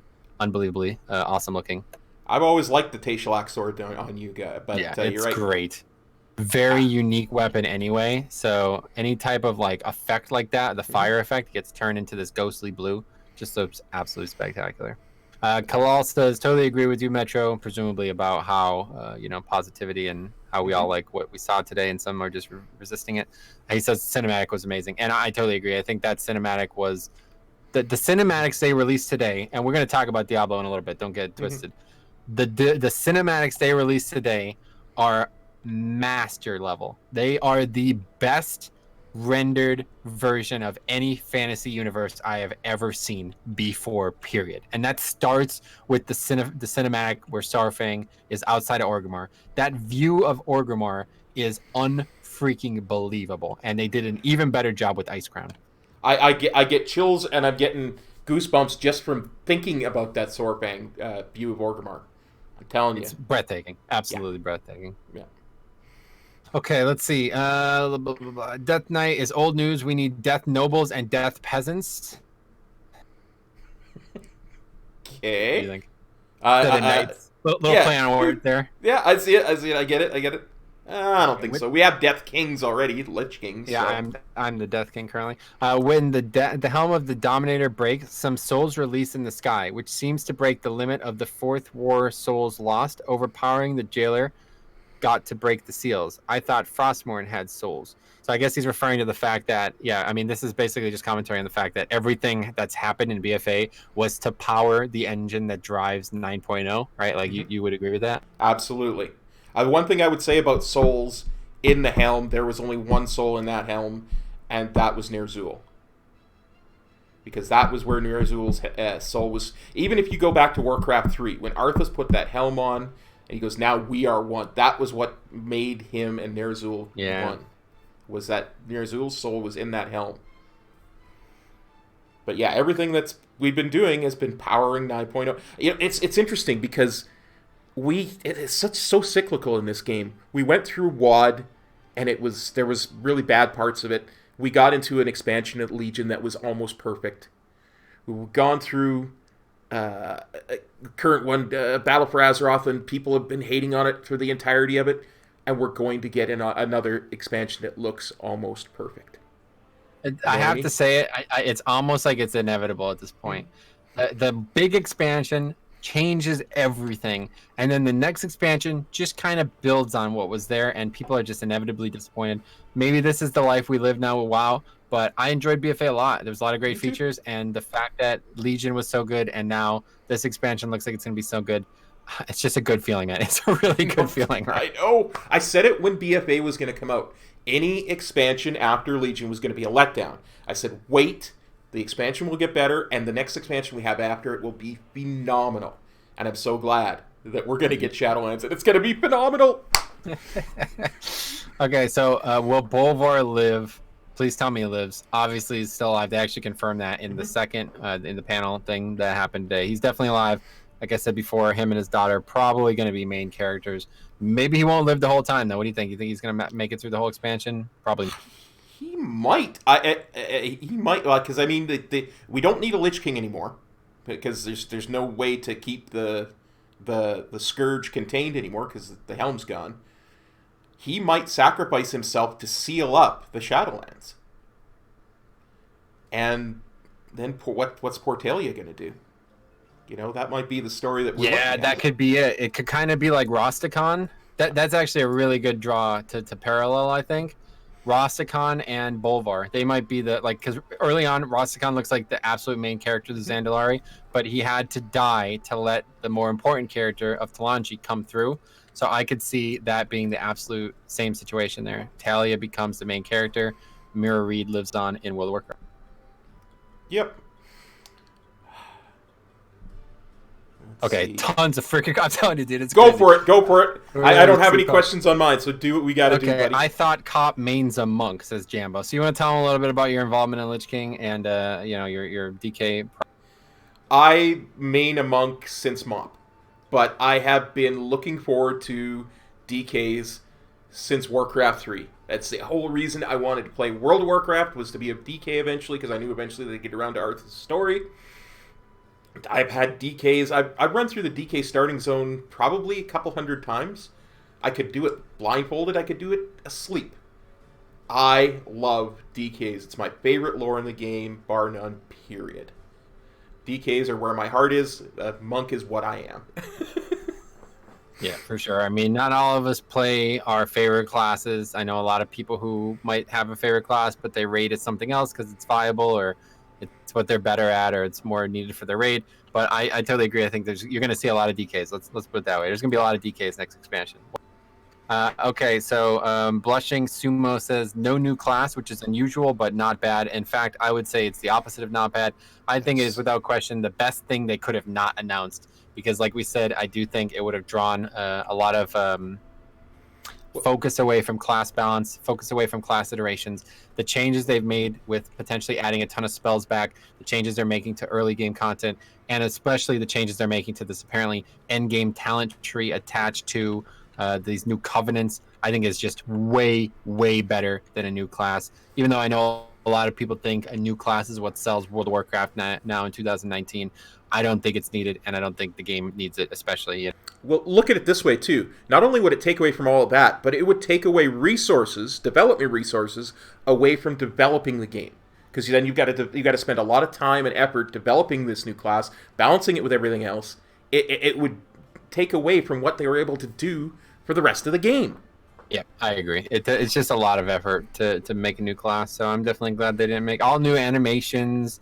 You know what I mean? That'd probably come at the cost of these new troll like customization, all this stuff they showed. So I think in the end, we're just better off. I think we're just better off, without. Maybe 2 or 3 expansions down the road we'll get another one, but until then, we don't need it. Okay, Deceive asked, do I get that mount from pre-ordering the Heroic Shadowlands? I think it's Heroic and up, yeah. You don't have to buy the $85 one, but you just have to buy the second tier or higher. You get the mount. The only thing you don't get is the weapon illusion and the pet, I think, for buying the other thing. And you also don't get free game time. But when you buy the $85 thing, you get a month free game time as well. So it's kind of just paying for itself. All right, anyway. I wish they did the movie based off Arthas for Warcraft. Could you freaking imagine if this is setting up a new Warcraft film with Arthas? Oh my god. I want Henry Cavill to play Arthas. Yeah. Henry Cavill. He would actually probably play Arthas pretty well, but I think Chris Hemsworth would be better, right? Oh, yes. Because of the blonde. Yes.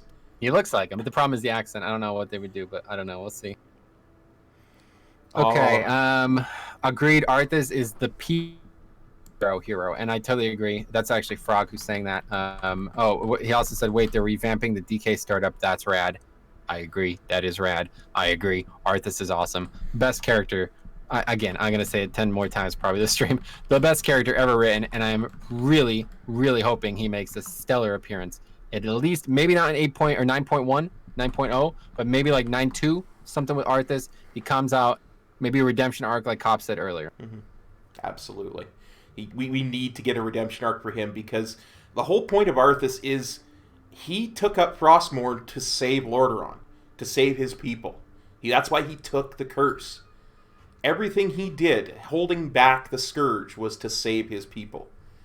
He truly was... Like, I mean, if you do there's a quest in Icecrown where you actually find Arthas' heart, and even Fordring goes, that might be the only thing that's been holding back the Lich King from slaughtering all of Azeroth this whole time, is Arthas' will and his heart. Yeah, for sure. I agree, man. I think Arthas is definitely self-conflicted, and I really would like to see him again. And like Frogger said, I hope he gets a redemption arc for sure, because he is just such a good character, man. Yeah, absolutely. Absent seems to disagree. He says Arthas is a soy boy. Imagine being such a beta that he lets a dead orc tell him what to do. Typical humans. What do you think?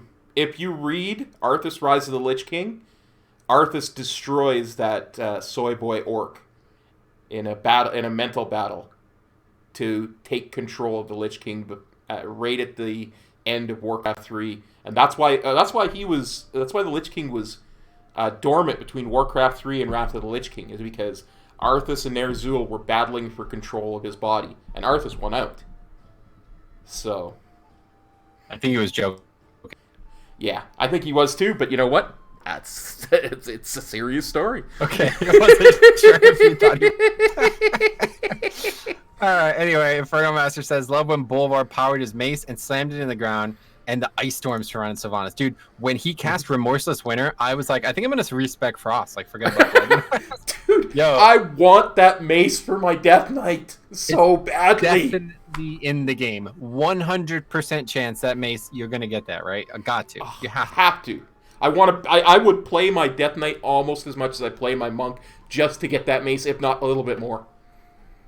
So Upputs asks, what does Cloud Song look like with it? I assume he's talking about with the weapon illusion. I don't know what Cloud Song is. You know what that is? I don't know. Let me check my transmog real quick. I'll just pop up my transmog mount. Cloud Song Glaive? Is that what? Oh yeah. That's the WoD challenge mode glaive. Let's take a look at that actually. Great, that's the name of it. It's the WoD challenge mode glaive. So let's try. It's under pole arms. Let's see, Cloud Song. There it is. Okay. Transmog it to that. It doesn't look that different really, but it's pretty cool. It's a little I don't know, maybe not as good. I like it for weapons that have like color schemes to them that aren't blue, and then they change to blue. This is basically blue anyway, so it doesn't really look any different. All right, anyway, what mount is he riding? Ramius, this is the mount that you get for pre-ordering the new expansion, of course. Word is we start at level 50, says Randall. That is the word, of course. That's actually what's happening, confirmed. Let's see. With the Scourge running wild, will we have Scourge invasions across old Azeroth zones? I think yes the answer. That's what Ian said. He says we're going to have the Scourge invasion 2.0. It's going to be amazing. We got to stop the Scourge running wild all across Azeroth. Definitely. I would definitely agree. I'm really excited about what happens in the pre-patch. They even mentioned leveling characters, which, I mean, by then we'll be squished, so it's going to be a great experience to see what they actually do with that. Okay, think about it. He is the only person alive who knows the secrets of Ner'zhul. He alone knows what it's like to be wearing the helmet. We're talking about Bolvar, I guess. Yeah. Yeah, so that's a good point. I think he's, again, a prophet, a true, like, a Masonic character, you know what I mean? Like, an absolutely important character, and he's going to probably get a very important character's death. We'll see what happens. Absolutely. Like I said, I think that's probably going to be 9.3.5 as Bolvar sealing the Shadowlands back off with his life. So freaking legit. Oh my god. Okay, Randall says, we still need ogres, maybe as an allied race. What do you think about the possibility of first ogres, but also... I love the idea of ogres as an allied race. That's one of the things in my video, What to Expect at BlizzCon. I said if they were going to do new races, I would like to see ogres for the Horde, and I said maybe Tuskar for the Alliance, because I couldn't think of a counterpart. But yes to ogres, 100%, been wanting them for 10 years too. Yeah, that's great. Ogres are one of my favorite races, and I would love to play an ogre, so if they ever did that, I would love it. Especially the blue skin ogre. I love the way they look. Yeah. In Warcraft 3 especially. Okay, Bolvar died and the helm is broken.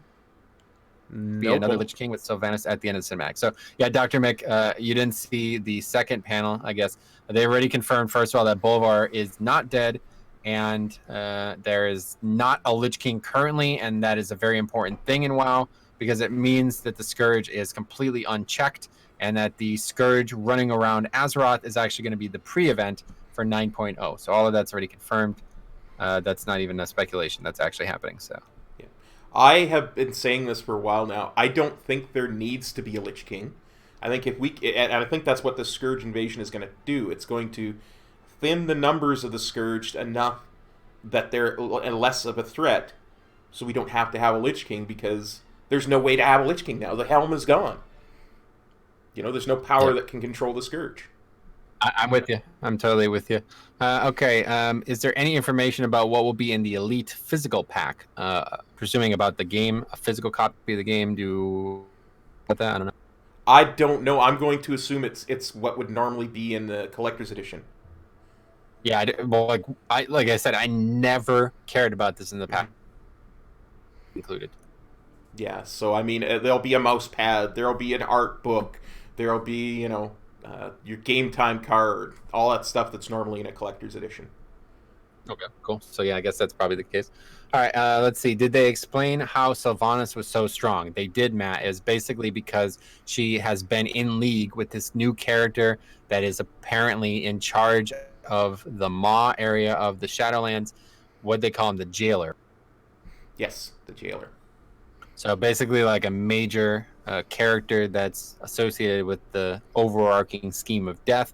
So profuse. Maybe they will make. Go ahead. Oh, I was just going to say, I think the Jailer will probably be the big bad of the whole expansion. Yeah, it's possible. Very possible. Okay, maybe they will make a new class eventually. Maybe they'll have something to announce tomorrow. I don't think so. I think if they were going to have something to announce on classes for this expansion, it would definitely have been. And I'm happy that they didn't announce it. I really don't want a new. 100%. Yeah. Okay. What do you think about the never-ending time? It'll be probably some of the coolest content in the game, depending on how difficult it is. I think it's a really good. I don't know. What do you think? I think it's a really good combination of say the Mage Tower stuff that we had in Legion, and the idea of a Mythic Plus dungeon, and the Heart of Azeroth, because it's a never-ending way to progress your character and increase your character power. And I love the idea that you can do it solo or with up to 4 other people. It's all about player agency and choice. This whole expansion is going to be about choice. Now, did you see what they have in like a feature of it? You get more power. I think it's only for that set dungeon, like the one time you run it. But did you see that, how they're improving your character that way? Yeah. But I don't think it's for that run. I think those are permanent. Oh, you think? That's kind of what he said. That's kind of what he said is, like if you read that thing about the shaman example, like I was reading, the one on the far right there said, you will never be able to use water spells like water walking again. Yeah, but it also included core spells. Like it wouldn't be possible. That would break the spec. I think it's just for, I don't know. I guess we'll see. Why would you need to water walk inside the tower? Well, it wasn't just water walking. That's what I get it, but I'm just pulling one thing out to show. It's like you're getting rid of part of your spec to enhance the other part. You know what I mean? Like I think that was the one that made Fire Elemental constantly there. Maybe we'll see. If that's the case, then it's even crazier. But as of right now, my thoughts on it are sky's the limit. I'm really interested in seeing it, depending on how difficult it is, depending on how interesting it is. See a lot of that on the channel. Let's put it that way. Okay.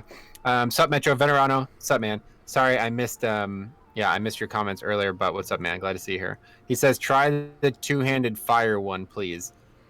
I'm not sure what you mean. If you're talking about a transmog weapon, I've already tried a bunch of them, but if you have one specifically, name it, and I'll try it. But it probably won't get to that for another 20 minutes now. Anyway, just like you guys, I love Death Knights and the story. I never got to play Wrath, so I'm extra hyped for this new expansion. And I do think that this is the time to play Wrath. Like, I know you didn't play Wrath when it was out, but if you've never actually experienced the stories, I'm definitely going to be doing this. I set up a character to party sync my characters to 80, so I could do any story in Wrath on any character, and I am definitely going to be doing that over the next few months. And if you don't even do that, if you're even lazy enough, just wait until 9.0 comes out, and you can level a character from level 1 through Wrath to level 50. Yeah, no doubt about it. And that's a great way to experience Wrath as well. Okay, I caught your message, Venerano. Sorry. I mean the two-handed fire weapon from WoD Challenge instead of the polearm. 20 minutes to read. All right, let's check. If you're talking about, I'll just look through a couple of them, but okay. I'll keep reading as we do. Now I don't have to grind the blue Scythe of the Endmaker. I can just mog the red one into blue, which it's interesting. I guess that's technically the case. You can now turn any weapon in the game blue, which is a unique thing, but I guess that's the case. Only Illidan can beat Sylvanas. I hope he comes back. Could you freaking imagine if that's how it ends, dude? I said this when I said that this was going to be a Lich King expansion. I said it was going to lead into us fighting the Void. Okay, one of the reasons that Sargeras created the Burning Legion was to fight the Void. Okay, Illidan is Sargeras' jailer now. So when we know he's coming back at some point. Can you imagine if like the patch for the next expansion is Illidan coming back with Sargeras and the Titans to help us fight the Void? Yeah, that's the only thing that I am a little bit like confused on is what happens with 8.3 because it's such a big character set that they're just going through without seeming any context. So I'm sure there's more. We are probably missing something, but it does seem like Illidan and Sargeras' arcs are not over, right? Yeah, and not at all, not even in the slightest. And I mean, the 8.3 cinematic is still encrypted on the PTR. Like all the cinematics in there are still encrypted, so there's it's there. You're right. There might be something in there for sure. Okay, wonder if we have to use the 120 boost before the new expansion, as we're going to level 60 only. No, of course it's just going to become a level 50 boost, right? I don't see why that would be ridiculous because they're going to continue to sell that boost for years. It's not going to just go away in 3 months or whatever. Okay, this is late, but I'm with Kop. I've deleted my DK from Legion after I got the Mage Tower skins. I've played the starting zone so many times since then because it's just really cool. Yeah, it's just like DK is just awesome, right? The lore is just absolutely spectacular. Best lore in the game. Okay, let's see. I was hoping for a Sandland race since they're going to have a vampire zone in Shadowlands. Yeah, what'd you think about the vampire? Oh, that looked incredibly cool. I could see that being very themed, kind of like, edgy and goth and, Demon Hunter-esque, and the Demon Hunters and Death Knights both fitting in really well there. And I think Sand Lane is probably going to be a character customization we can get at some point. Not necessarily a class, but we can get that aesthetic to our character. Yeah, they're basically just blood elves, right? They're basically blood elf Death Knights that are very into blood and very into, kind of like a blood Death Knight, but more so into the blood. You know what I mean? Yeah, no doubt. The thing I think about that zone that's going to be really cool is it's going to be the first raid of the expansion is going to be taking place there. So it's going to have some big implications, just like every other first raid expansion always has the first raid as the major focal point of the story. Like every expansion, the first raid is always like a culmination of events that happen without our character being there. So you could tell that there's going to be some major character, probably development and lore. And I wouldn't be surprised if it ultimately spawns an allied race or something customizable. Yes, absolutely. Absolutely. You know what I'd like to see? So I'd like to see a raid in each of the 4 zones. Because there's 4 zones there. I'd like to see 4 quote-unquote tiers. I know we don't have any tiers anymore, but 4 raids that we could go through throughout the expansion. Because where could other raids take place? I'll have to be in one of the zones. Exactly, because it'll have to be in one of the zones, and then maybe we'd even get 5. So we'll get the one in each zone, and then the final raid of the expansion is in the Maw. Because we have to go into the Maw and fight the jailer at some point. Yeah, fair enough. Okay, Theo says, wonder how all the raids will become balanced if the new max is 60. So yeah, we were talking about that before. We don't know calculation, but I think they're going to make the entire game scale. I think you're going to be able to do MC at, even though you'd be 60, it'll be scaled to 50. I think it's going to be scaled to 50. Like I was saying before, I've actually been setting up a character, 80 party sync character, to go into MC, and it's actually difficult. Like legit, like you actually have to use abilities. It's pretty crazy. It's kind of fun, actually. Absolutely. And I mean, it's going to make stuff like when I do my mount farming streams, they're going to be actually difficult. And they're all going to be the same difficulty. You know what I mean? It's going to be hard for us to do this old content solo, but it's going to be the same difficulty for all the old raids. Which could be the case, yeah. Perfect. Okay, imagine if Bolvar's hammer or mace will be in-game, and you hit the target with it, snow comes out of the mace every single time you hit the target. It could be the potential to be one of the coolest looking transmog. Insomniac said that in my thing, too. For fuck's sake, Insomniac, what are you doing? It's as bad as Theo sometimes, I'm telling you. Okay, Mr. G, he says, what about a Beeves? His John Wick poster looks like the same facial structure as Arthas when he went all dark. And as Arthas, if there was a real movie, Keanu Reeves. What do you think? I think he would be good because he did John Wick really well. Have to dye the hair. He might be a little old for it right now, is what I'm thinking. Because Arthas is what, in his mid-20s when it. Yeah, he's only like 26 at most, right? Yeah. Okay, so that's probably out. All right, Bolvar will jail the jailer. Definitely would love to see Bolvar end the expansion. How nuts would that be? Oh, it's going to be amazing. He's 100% there. I'm putting that down as my Kop's lock of the expansion. That is going to happen. That'd be awesome. All right, David Valerio asks, what's the difference between the epic or heroic for the Shadowlands purchase? Should say on the website. I think the only difference is the epic version, you get free game time, a free pet, which I should probably put out. I've had everything else out. And you get this weapon skin thing, which is absolutely insane. I don't actually remember what the name of the pet is. You don't happen to... Not off the top of my head, no, sorry. That's fine. I'm sure somebody will tell me of it eventually. Anyway, let's keep reading. Getting rid of racial startup zones. Do you guys know or can speculate about how this will affect races like the Goblin and Gilneas? Be a shame if they lose their starters. So unless I haven't seen something from the demo, they're not getting rid of anything. No, that's starting zone, and I don't know how that's going to work. What do you think? I totally agree. I haven't heard anything about them getting rid of a starting zone. I know they're going to have new starting zones, like you say, probably for the allied races more than anything. So, I don't know. Yeah, we don't know how it's going to work. It's very possible that all it is just like a new zone that you could choose to start in if you want a different experience, since it looks like you're going to be able to start anywhere. Now that makes me think, how are you going to get to anywhere? You know, like what's going to actually happen that a level 1 is odd? Are they going to have to do the starting like experience start to finish? I don't know. I guess we'll find out in the months to come when the beta alpha etc is out. But for now, we don't actually know. I would think you do your racial starting, and then you get to choose. Like, you know when you go and you hit level 60 and they give you that little scroll that says, now choose your expansion, choose your own adventure type of thing.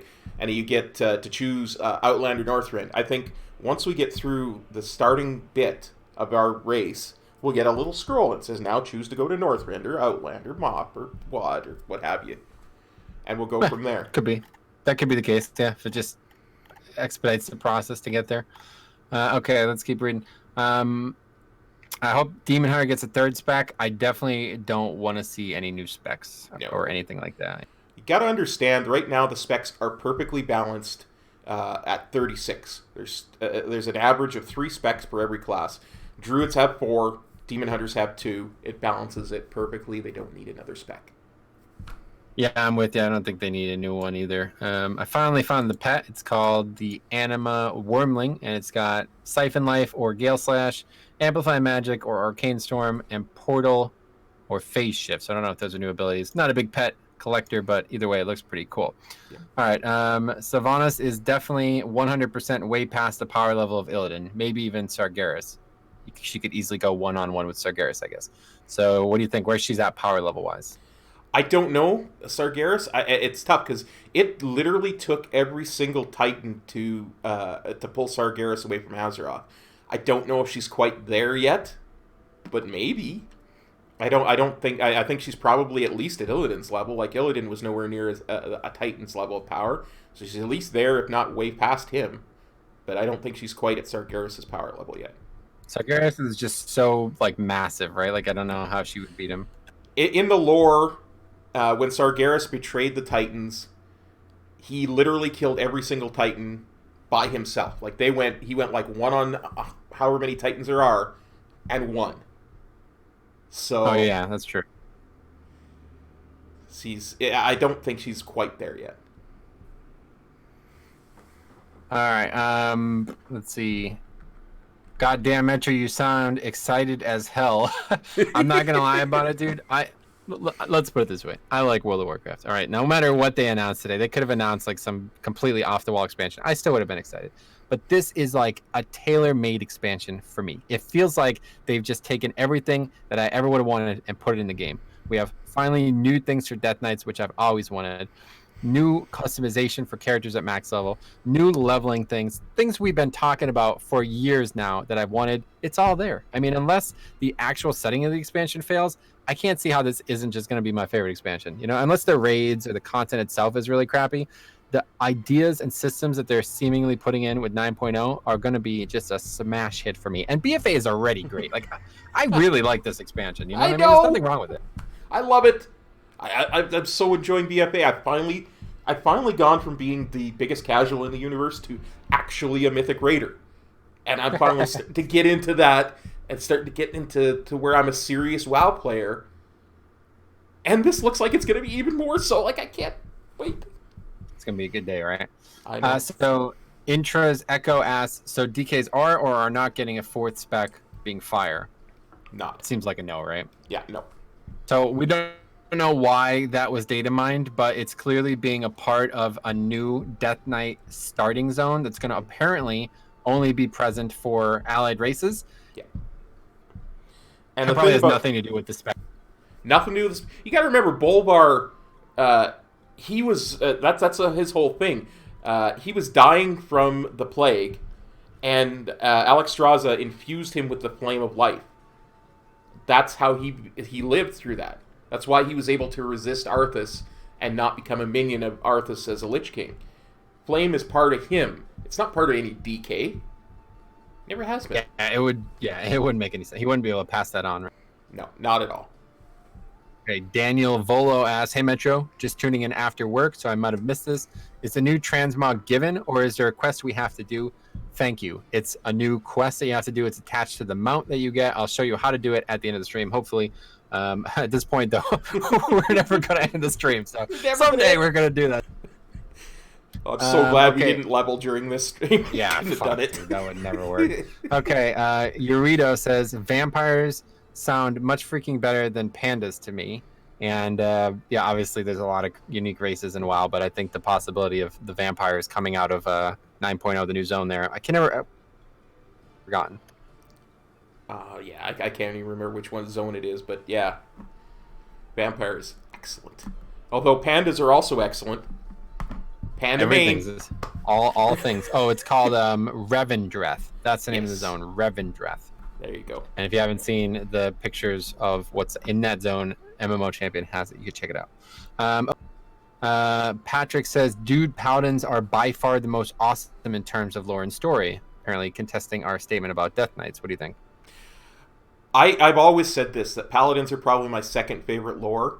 But you got to remember that Death Knights have every single bit of lore that's associated with paladins as well, associated with them, because like 90% of Death Knights, up till now, were paladins to begin with. That's where the Lich King got most of his Death Knights, was from paladins that he killed. So they have the same lore, only more and better. That's a good point, actually. They're kind of just they're kind of like the other side of the coin of paladins. Yeah. And I know that we talked about this in the past because this is actually a leveling challenge that you did. But I loved the original concept about how paladins were actually going to be required for Death Knights. Like, in order to make a Death Knight originally, before this was even in testing, they were going to mean you had to make a level 55 paladin, delete it, and turn it into a Death Knight. Kop actually did this on his channel, a leveling challenge. A paladin started at 1 and leveled the Death Knight after 50.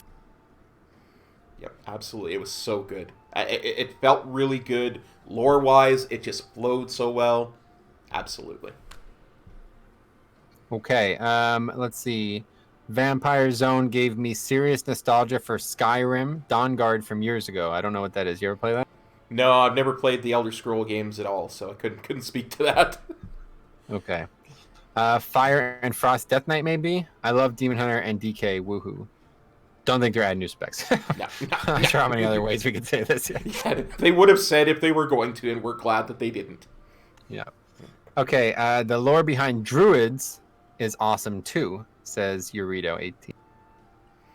Frog, have you logged in as Eurito18 on Metro Stream? Frog's obsessed with Druids. He didn't.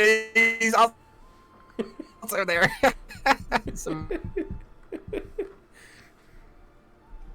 Okay, Pat says Bolvar was a rep paladin, don't forget. Yep, absolutely. Was he? He had a sword and shield, didn't he? Oh no, well he was he was prot. Not Bolvar. What's his name? Tyrion was Ret. Tyrion was right. Yep, there you go.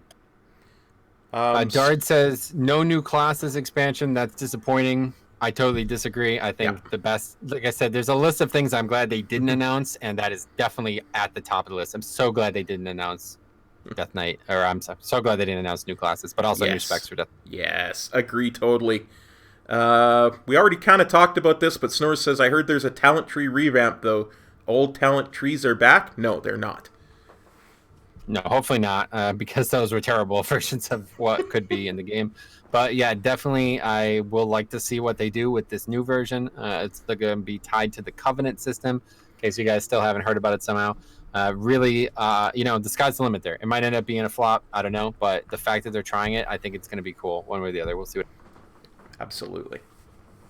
Okay, new character customization possibility, maybe Bolvar skin complexion for Death Knights. Maybe that would be interesting. It would be a way. It would be a way of justifying that whole Fire Death Knight. It would be cool. Yep. It would be very cool, but I don't know. Okay, Binley says, "What class do you think would match the new Traveler's armor the best?" Have you seen that? The new, it's not new with BlizzCon, of course, but it's with the what's it called? John. Is that stuff that they were showing when they were showing the Recruiter friend. Oh, okay. No, I have not seen any of that. I've been paying much attention to any of the recruiter friend stuff. So. Oh, okay. Yeah. Long story short, you get a backpack as your cloak, and you have like a Indiana Jones look. So it's pretty cool. But in terms of what class, I would say probably the top tier would be Vulperian, maybe Hunter, something like that. Vulperian Rogue, something that looks like it would wear leather. I would agree with that totally. Maybe a rogue or maybe a melee hunter. What they're called? Survival. Yeah, that would be pretty cool. Okay. Let's see. Did you get the heroic or epic pre-order? What does the transmog set look like? I got the epic, and I haven't done the transmog set. We're gonna do that at the end of the stream here today. Hopefully. Patrick Bateman says Christian Bale as Arthas. That would be cool. Yeah, I could see it. Christian Bale was good in the movies that I've seen him in, so yeah, I could see that. Demetrius, by the way, long time no see. How you been, man? Seth Rogen as Arthas. No. You don't think Seth Rogen? No, I don't think Seth Rogen is Arthas. I don't think Jack Black is Arthas. I don't think Hilary Duff is Arthas. Absent says maybe Joe Rogan is Arthas. What do you think? Get the hell out of here with your horrible castings. Okay, Dr. Mick says, to be honest, we don't need a lot of classes and races. That's only going to mess the game up. We have a real life also, the WoW quests and things you can never finish, so I'm just happy with new abilities. So I think we agree. Yeah, definitely, absolutely. And old abilities coming back. Yeah, that's the big one. I want to see. Do you think would match? Okay, read that already. Sylvanas was 120. The Lich King was, due to testing reasons, reduced to 50. It wasn't a fair fight. Sounds about right to me. It's actually a great point, Pat. I didn't even think about that. Very good point. Metro, do you know if you have to be 120 to get the quest for the transmog? I don't know yet, but I am 120, so I can't confirm one way or the other. I mean, you could just log on to 120 and try it on a non-120. I mean, you could test yourself, right? Yep. How does the transmog look like? I haven't seen it myself, but I haven't seen it in-game yet, but I have seen the pictures. It looks very, very unique. I can't wait to show it. Mizoi something. So they are removing flying with the new max level. Nothing about flying that I've heard. Have you? Nothing about it. I'm assuming they're going to do what they always do. There won't be flying at the beginning, and there'll be, your thing where you slowly get part 1 and part 2 of, and then eventually you'll be able to fly in all the zones. That's probably what's going to happen for sure. How are level 19 twinks? Okay, he's not actually asking this question, but it makes me think. What's going to happen with twinks? What do you think? I think Twinks is dead. I think it's basically dead. It's just over, huh? Yeah, I think the whole idea of it's dead, and I think it's a relic of an old age. And I think if you want a Twink at level 19, go play vanilla, because that's it's one of those things that it just doesn't fit with the game in 2020. You know what I'm saying? Yeah, it is kind of just a dilapidated system, isn't it? The whole idea of it. Okay, Absolutely. Zach Watt asks, dude, I live in England. It's currently, I guess, after midnight, and I'm staying up just to listen to you guys get excited about the new expansion. I love Death Knight, and I cannot wait to see what's in store. Thanks a lot for sticking it out, man. And this is the most excited I've ever seen Cop. This dude's on fire. I'm telling you right now. Thanks for tuning in, bro. Man. Okay, here's Frog, by the way. He puts Druid Gang with spaces and stuff to make it look fancy. Get out of here with your silly Death Knight lore. I banned him, by the way. Yeah, yeah. I may have to do it on my stream as well.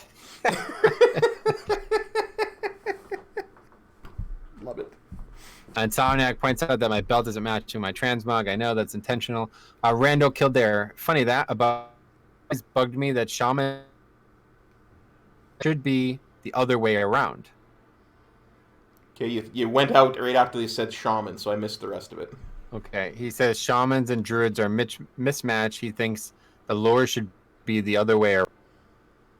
Well, shamans and druids have always been kind of connected. Like, shamans have always been about the elements and you know the natural order that's not alive, you know, and druids have always been about the living natural order, you know, trees and animals, and shamans are rocks and fire, and they complement each other really well.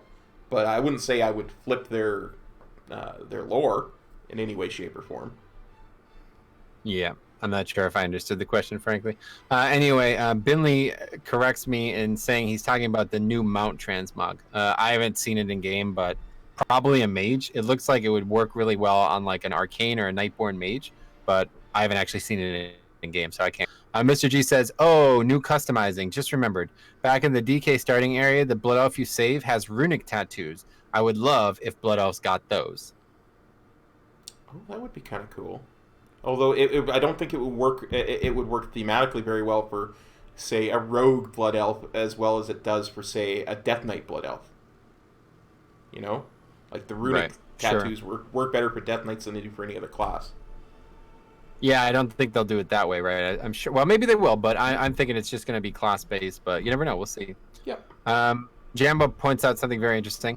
I don't care if they added a new class or not, but they did break the cycle. What the F? Did I just figure out what Sarfang actually meant?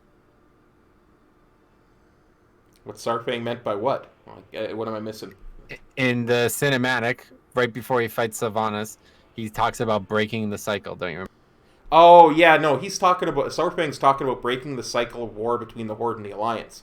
You know, the Horde and the Alliance come to blows, and then they come to peace, and then they come to blows, and they come to... He's talking about there being peace on Azeroth, and not constantly being at each other's throat and making up and being, you know, back and forth like that. That's what Sarfang is talking about, to me, anyway. Yeah, okay. Anyway, Frog actually says, I'm so glad someone else realized this. He's talking about the shaman thing. Mm-hmm. No one seems to notice how strange it is that Blizzard just swapped the druid and shaman roles from real life into the World of Warcraft world. Oh, okay, yeah, he says something very similar in my thing, too. I guess in real life, shamans are more based around the natures and spirit beasts and that, and druids are more elemental based. I did not know that. That's a great point. I didn't know that either, because I don't get out of my house ever. Yeah, me either. I sit here and play Warcraft all day. Tyler asks, where do I get the quest chain from the Heroic Edition with the mount? It's on the back of the mount. I'll show you right now. There's a little thing that you can click right here on the back of the mount, this guiding orb. It's going to summon an NPC, and you can do the quest, which I will be doing at the end of the stream. Okay, so Twinks are done. Patrick also says Twinks are kind of 2009. I mean, we don't know they're done, right? No. I mean, nothing's confirmed, but it's probably the case, right? Yeah, I would think. I mean, if you're going to squish levels like that, there's no real level break that makes sense to do them at anymore, right? Yeah, like where would you stop? Why would you stop? If every single thing in the game scales, there would be no point to stopping your experience. Yeah, exactly. You would just be a 60 twink. You'd just be a 60 going and doing Molten Core instead of the new raid. Exactly. Okay. I'm actually pretty excited, bro. Says S3 Games. Yeah, we're kind of excited. Yeah, a little bit excited, a little bit hype.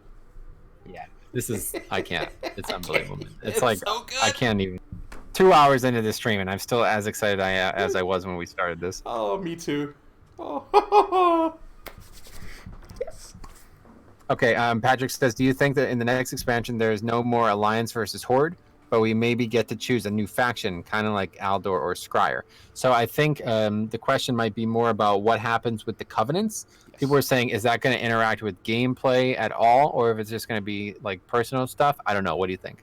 I said this in the Discord earlier. I see the Covenants being like the Aldor and the Scryer. I think you're never going to get rid of the faction conflict because it's the heart of World of Warcraft. But I think that's the whole point of the four Covenants, is to have an Aldor versus Scryer kind of feel to it, but more personalized, so that you're building up your own character through your Covenant with your chosen faction. I don't think they're going to be at war with each other, right? No. None of the Covenants are at war with each other. But that's what Aldor and Scryer is. They're at war with each other. Well, Aldor and Scryer were kind of competing with each other to take down Illidan, is the way I read it. It was not that they were at war with each other, because they both lived in Shattrath at an uneasy peace, but they both wanted to take down Illidan, so they were trying to earn the Naru's favor so they could be the ones to attack the Black Temple that day. Yeah, I'm not sure. So he specifies a little bit more specifically. Like, specifically, can I do Mythic Plus with an Orc as an alliance? What do you think? I don't think so. Yeah, I don't think that's going to do that, yeah. I don't think you're going to see that anytime soon, if ever. Because I think, as it's like I say, the faction conflict is at the heart of World of Warcraft. You're never going to get, your orcs that it will stand there with your humans after the humans kept them in internment camps for 20 years, and stuff like that is just, it's too deep seated.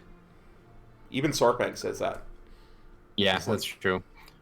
Okay, so here's a good question. What's the one thing if you had to pick one thing that you were disappointed with so far, what would you say it was? Oh, that is a good question.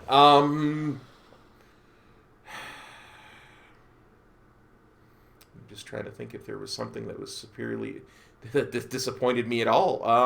Right, because the way I feel, I was going to answer it. Nothing. Yeah. Like, every single thing I wanted is coming. So, zero things. I don't live in this cycle of cynicism that so many people do. You'll go ask anybody else on the planet this, they'll probably list 10 things. I am extremely happy about everything. I don't think I could think of a single thing. The only thing I would say that maybe I'm slightly disappointed with is that they didn't mention much about Mythic Plus. But they did say 8 new dungeons and that there's going to be all new affixes, so I'm sure we'll learn more in the coming weeks. Yeah, I think we would have seen, and this is why I say there's nothing, because we've only gotten at the very smallest bit of info on everything. The deep dive is going to be very telling tomorrow. And I can't think of a single thing that I'm not totally excited for, because there's so much possibilities with it. It's just perfect. Love it. Zach Watt says, dude, just listening to this and scrolling through the World of Warcraft website is making me want to roll another Death Knight. And I'm with you, buddy. Me too. Honestly, I am seriously considering doing how many Death Knights would that be? If I made one of every race, how many would that be? Let's think. How many races are there? Do you know? I'm just trying to think off the top of my head. There's 8 allied races, Pandaren, and 8 base races? So something like 17 Death Knights or something like that? That's just off the top of my head. I'm probably wrong, but that would be my estimate. Is there 8 base races? Is there 6? I'm trying to think. I can just look at it, but yeah, there would be a lot. At least 15, I think, right? Because I already have an orc, and a night elf. So how many more would I need? At least 15. So let's just list off the base races on one side, because we know it'll be the same for both. We've got orc, Tauren, troll, undead, blood elf, and goblin. So that's 6. Yep, 6 for each side, right? 6 for each side, so that's total. 12. 1 for Pandaren, that's 13. And then, is it 6 or 8 allied races? I think it's 8. It's going to be 8 once the new ones are in, right? Yeah. Or is it already 8? I think it's already 8. It might already, because there's Kul Tiran, Zandalar, that's 2. Mm-hmm. Then there's Dark Iron and Maghar, that's 4. Then there was 4 already added, so there's already 8. So there's going to be 10 new ones. So what was it? 6, 12, 19? 13, 25 total. 25 total. So I'm going to need to make 23 new classes. Well, I already have a human death, and I think I already have a dwarf death knight made. So I'm going to need to make 20-some new classes. I probably don't have enough character slots for I am that. regretting the fact that my character slots are already full. It's driving me insane. Yeah. Going to have to make a new account maybe for that. I don't know. We'll see. I know. Ah. Okay, Zach says the opposite question before.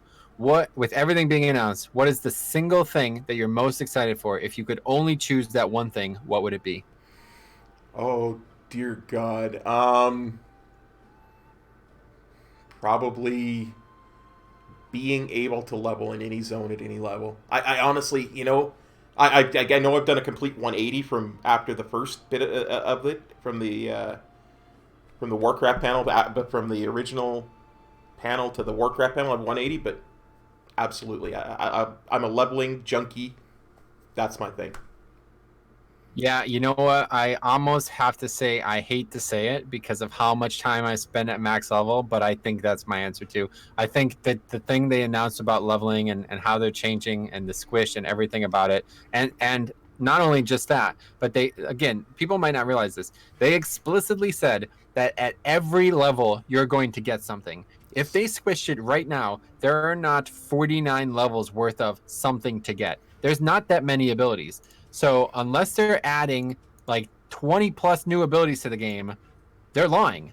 So that means they're, you know what I mean? Like that, they're going to do a lot of changes in the next few months, it looks like here. So I don't know what it's going to look like, but a full rework of pretty much the game from the ground up, starting at level 1, probably is the answer, even though it's not really going to have any impact on the end game, which is what I normally focus on. Yeah, absolutely. It's going to be insane. I said this because somebody said to me in our Discord, they said, so Kop, are you going to do a 1 to 60 now? And I'm like, damn it. Just when I thought it was out, they're pulling me back in. Yep. Oh, dear. Hey, Ryan's here. He says, yo, Metro, can't believe they didn't announce a Murloc expansion. What do you think about that? Oh, yes. Winds of Murlocia. That's coming in 10.0. You heard it here first. Wow, that's a predict. Oh, dear. I've had way too much energy drink. Wow, how much did you have? I had one. But with the hype from BlizzCon, it's like I had a 12-pack. It's actually funny. Alex just showed up, and he reminds me that he actually predicted Into the Murloc verse. It was actually featured on our first playthrough, first episode of our new playthrough that you and I are doing together with the Classic Zone. Absolutely. He actually predicted that, so there you go. It's you're probably right. It is going to be a Murloc expansion. We've been wrong the whole. There you go, Alex. You got it, buddy. Okay, Zach Watt says, do you know if heirlooms will still play a part, or will they be made null and void with the new leveling? No, I'm sure they'll still function, right? I'm sure they'll still function. They'll just get squished around with everything else, right? I think it's safe to say nothing about how we level is changing other than the fact that we could level in any zones. And which, again, you could technically do that one direction right now. You can't do it the other direction, which is the big change. But I would say nothing else is actually going to change about leveling. Like, there was talk about them making it harder, making it slower, making it easier. One of the blah, blah, blah options there. I don't think anything's going to change. I think they're literally just squishing levels. They're adding a bunch of new stuff, so it's going to feel differently. And we're going to be able to go to any zone that we want at any level, and that's going to be the only changes. Absolutely. It's going to smooth it out. Like I said, one of the biggest problems with leveling right now is the stat squish does not work very well when you have 120 levels. It just doesn't. So that will smooth it all out. Okay.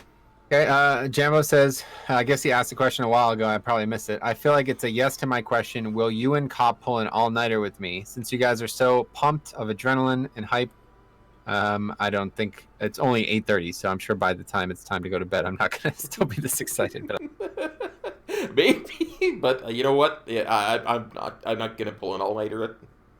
Maybe though. It's too early for you, right? You'd have to go. Yeah, maybe you want to do a marathon tonight.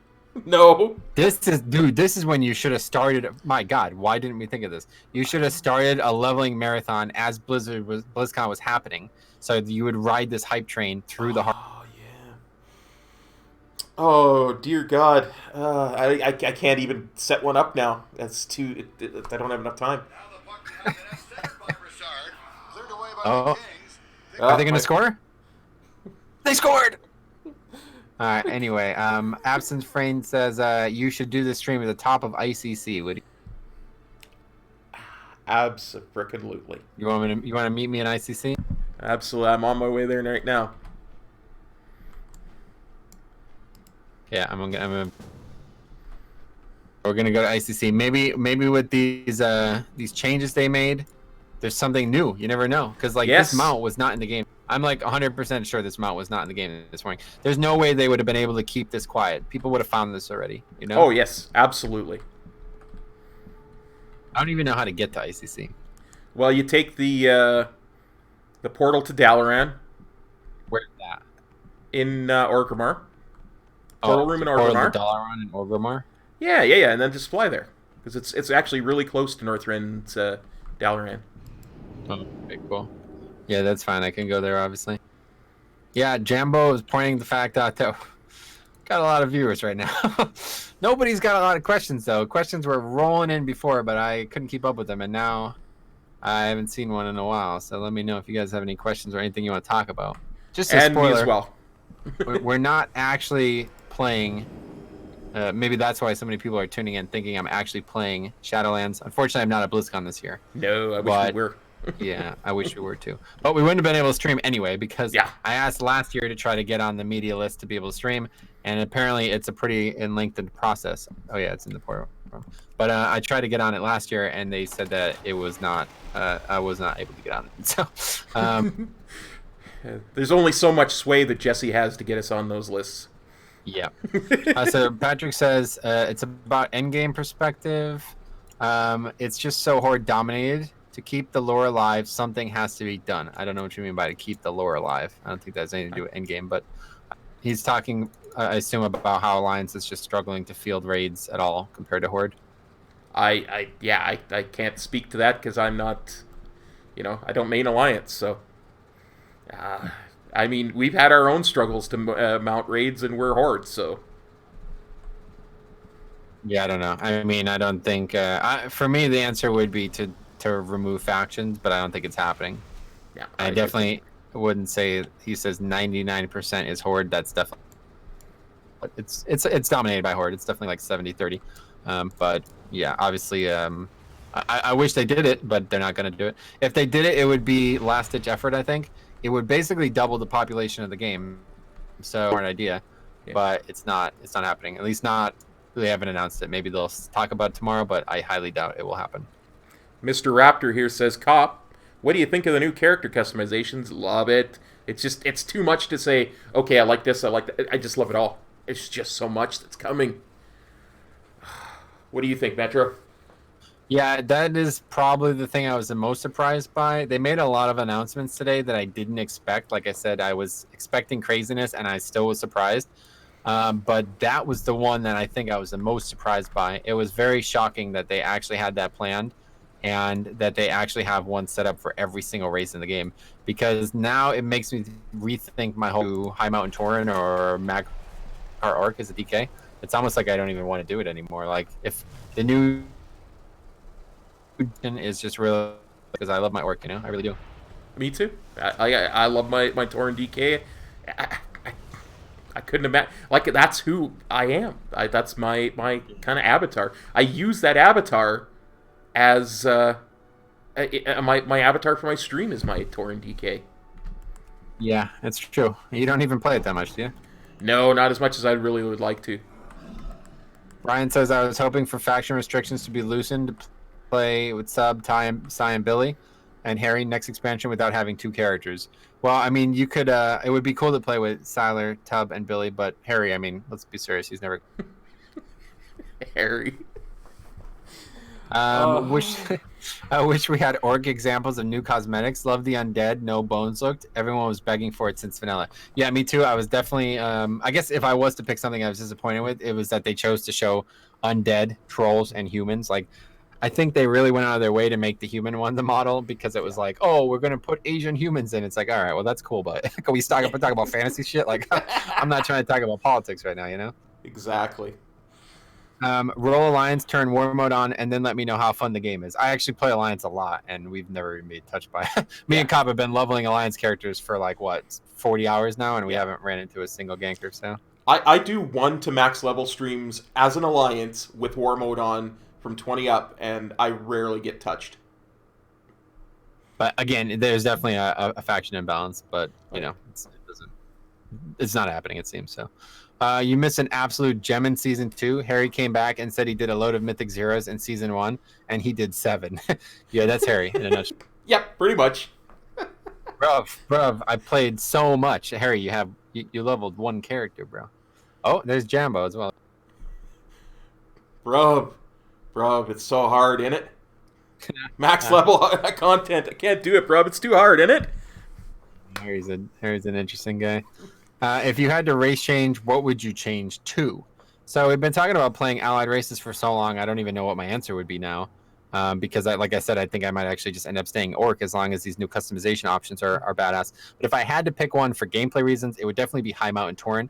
High Mountain Tauren has an absolute, just the best ratio for Blood DK. It has the charge, which would be really good as a gap closer. So I would probably switch to High Mountain Tauren. But at this point, I think I'm just going to level a bunch of new DKs and just see what I like animation-wise. Because, you know, a lot of people don't realize this, but Deathstrike has its own unique animation. There's no other ability in the game that uses the same animation as Deathstrike. So we're going to see what it looks like with these new races. And maybe if one really sticks out, I'll maybe play it. I don't know. Yeah, I think I would have to say probably either Mag'har or Zandalari. Both have just really impressed me with not only the racials, but their animations, their customization options. Love those. Jambo said earlier, I am still pushing 15, still got a lot to do on my Paladin. Like you guys have been saying, there's just so much to do in this game. This is my favorite game, and I wish I would have started earlier. Yeah. Well, and the nice thing is you can now. You can literally go and do any expansion and get through the leveling content and experience the majority of that expansion by leveling through it. That would have been awesome is what I'm trying to say. If they said that they were also going to put in like old instance versions of stuff that's been removed, like old zones, like the Barrens and stuff. Oh, that would have been my favorite thing if they announced. Old versions of dungeons like what is it, Ubers and lowers and all that kind of stuff would have been awesome. Absent Friend says, I think Undead without bones could make for some awesome transmogs. Absolutely. You know, that's one of the things about undeads that has always kind of bugged me to try and play them is that even if you've got a sick-looking transmog, they've always got bones sticking out everywhere. So that would make a real difference to be able to transmog an undead well, to me. Yeah, I feel it. The potential no bones look is going to be really good. I really like it. What's he said? I respond to you here, Kop. Yeah, that is true, but I missed out on the excitement of actually being in the current year when content was being released and whatnot. But Classic is always a choice I can do. Yeah. Yeah, absolutely. And you know what? That's something that I expect them to do as well. Classic has been such a big hit that I expect them to bring out other expansion-specific servers, so you can actually go in and do a Burning Crusade or a Wrath of the Lich King or a Kata or a Mop server and actually do it in that vein. I think that's something they're going to go to eventually. Yeah, as much as I'm happy people got what they wanted in Classic. I'm really glad they didn't kind of waste time talking about Classic this year. That was probably another thing I was really happy about, is that they didn't really even talk about it. They just said the new thing is coming out in like a month or something. I don't know, 2 weeks or something. Something like that, yeah. John Loren says, I'll create a black undead and call him Tupac. Okay, well, I'll create another black undead and call him Biggie. We can meet on the battlefield. A black undead Coltiran, yeah. Anyway, as an Alliance main player, this is Ryan talking, by the way, imbalance exists, but nowhere near enough to cause many issues, especially now as a Paladin. Auto bubble versus anything except a priest is feels good, man. Okay. Okay. Panda Death Knights, says Devaris, suggesting that we switch to pandas instead of our originally suggested Yeah, pandas are cool. Don't get me wrong. I love a panda as my main because I love the double food buff. It is sick and it's good, and I love it. Plus, I love bouncy because I fall off stuff lots. But you know what? Nah, not for a Death Knight. I don't think it would look very good. I'll probably try it, but we'll see how it looks. I'm sure it's going to look weird. Maxim says no bone undead is pro China, free Hong Kong. I actually thought about that when they were showing those undead. It really is kind of because I mean, if you play the game in China, the undead don't have bones. Like they don't have bones sticking out already because it goes against their culture. So yeah, kinda. But at the same time, I think they addressed that whole Hong Kong thing really well at the start of the whole thing before they even began the opening ceremonies. They addressed it perfectly. We even talked about this. Yeah, I mean, I'm definitely not for I don't think that's why they're doing it, right? No. So, anyway, let's see. What is your opinion on the level squish? So I'm gonna let Kop take the stage here because I know he's got some strong. I absolutely love it. I again, I said did a 180 on it when all it was a single line on a Wowhead article. I was I've never I don't use this kind of language normally, but I was so pissed off. I was actually properly angry, and I don't get angry because I thought they were bowing to pressure for the wrong reasons. Right? I thought they were doing what they did back in Cataclysm, where whenever the people thought we should do X, Y, Z, oh well, dungeons are too hard, so we better nerf them. Oh well, dungeons are too easy, we better make them hard again. Yeah, I thought that's what they were doing, and it's not. The way that they have done it, that they have allowed us to level in any zone at any level, is perfection. They could not have done it better. And moreover, one of the biggest things that I've seen in all of my leveling is the stats on items are just screwed up to heck. I can get a piece in vanilla that I don't replace until MOP, if that, because the stats on the vanilla piece are just better. It is so much. It's so much easier for them to balance a stat squish when you only have 60 levels to deal with, as opposed to 130. It just works better. They could not have done the stat squish better. I'm so happy. I'm ecstatic. Okay, I'm done.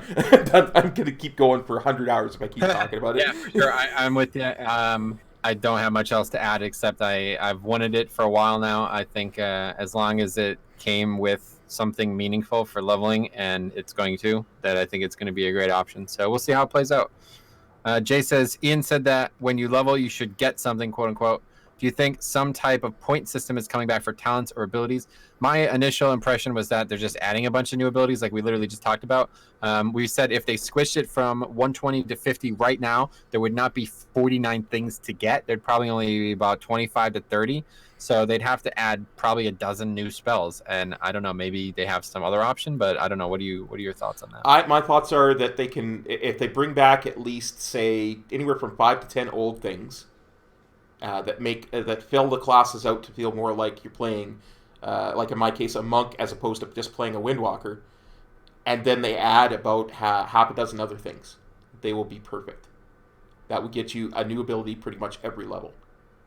Yeah, I think if they just added a couple of the old spells back, like he said, there's going to be a big announcement tomorrow, so I'll probably do this again tomorrow. Like I might get together again tomorrow before I go to the reception and stream again, because I think tomorrow's announcement is going to be even bigger than today's, based on what they said about Halinka and unpruning and some of the other stuff they talked about. As I was watching the panel today, all I could think of was like, he's saying we're going to talk about this tomorrow, and I just, at one point I was just like, how? You only have an hour. They can't talk about all of this stuff.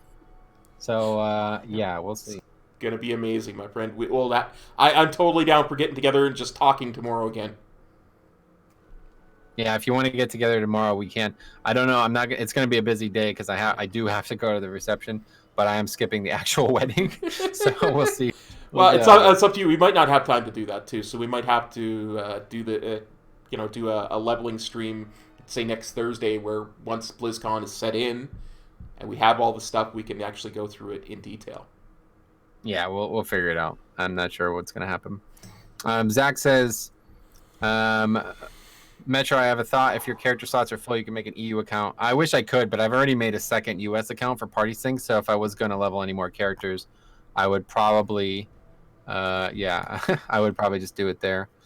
Anyway, it's a lot here. Let's see. Did they say anything about flying? Will it stay or go? Doesn't seem like anything was announced today, right? No, nothing. And we already speculated that there's probably going to be the same thing. Well, they'll do the Pathfinder. There'll be 2 parts of it, and eventually you'll get flying in the new zones, but you won't start with it. So Jambo asked a question about other games at Blizzard. I do want to talk about Diablo and some other stuff, but we're still getting questions about WoW. So we'll talk about that in a little bit here if we have enough time. Crazy stats are so much fun, though. I'm leveling a DK through WoD, and I'm still wearing Wrath Epics. So he's disagreeing with you, I guess? Yes, but you understand how disappointing that can be for a player that's leveling through WoD, still wearing Wrath Epics. And this is something that Metro's talked about, why he dislikes the heirloom stuff, because you're never replacing your gear. You get gear all the time, and it's not worth anything because you've already got better. You understand how disappointing and how horrible that can be to a leveling experience, especially when you have a leveling experience that's 120 levels long. It just is horrible, and they needed to change. It's a cool idea, like the whole, because basically what we're talking about here is twinking, right? It's effectively twinking in some way. And it's cool, but I just don't think it's supported gameplay. Like, I don't think they ever wanted it. I wouldn't say they added it on purpose or anything like that. So I think the game's better without it, even though it's kind of interesting. I don't know. Yeah, and with only 60 levels, it's a relic of the old systems, and it just needs to go. Jambo says, by the way, Kop, your long-winded answers are great content, IMO. I actually appreciate them, and I'm sure most of the viewers here do, too. So. Well, thank you very much. I tend to be a little bit overly verbose. Metro knows I write novels when I comment on his videos, and I got I'll be like, hey, Kop, what are you doing up so late? Happened on, like, Monday, and he posted, like, 5 paragraphs about why he was up so late. So I appreciate that you appreciate it. And I just got to say one more thing. Thank you very much, Felix Constantinitis, for the tip there. Helped me along towards getting my epic version of Shadowlands. Nice. What did he donate? $10. There you go. You're getting there. What's it? 100? Wait, that's $10 US he donated? No, 10 Canadian. And Midna has donated 5. So we're 15 and what bucks. You're looking at 100, right? Is that what we 110 need? Including tax. 110 including Canadian. Tax. There you go. Yeah. So. Anyway, Nick Rahovi says, have they mentioned armor or hero classes? To my knowledge, no. Nobody's heard about that, right? No, nothing like that. Let's see. I mean, wow, we've been going for 2.5 hours. There's probably been something new posted. Let's see. Craft your own legendary in the form of damnation or domination. That's interesting. Might check that out. Let's see what that has to say. We'll keep reading comments so while we wait. If anything, BlizzCon proved to protesters is that humans can talk about their political correctness about things that don't affect them at all. They want, but in the end, they literally don't care enough. Yeah, I mean, one way or the other, I think this stupid freaking politics was definitely, I have no interest in it. Yeah, I agreed. I totally agree. It's a, you can right to free expression, absolutely. But I don't know that it's a forum that lends itself really well to affecting change that way. And I think they addressed it perfectly. And that's good. Yeah. Jambo says, Metro, the commitment you're showing by skipping the reception is very appreciated by me. A lot of people laud me for saying, for the things I do on WoW and YouTube.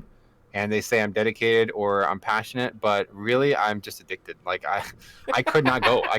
I can't go. It's not I'm not even joking. I cannot go there. I cannot miss this tomorrow. I would be watching it at the wedding. So it's just impossible. It's not even an option. I'm just that involved in the game. It's a sad thing to say, but I said this fucking kid could have got married any other day of the year. It's his choice. He picked the wrong day. I don't know what to tell you. I've said it. This is for decades now.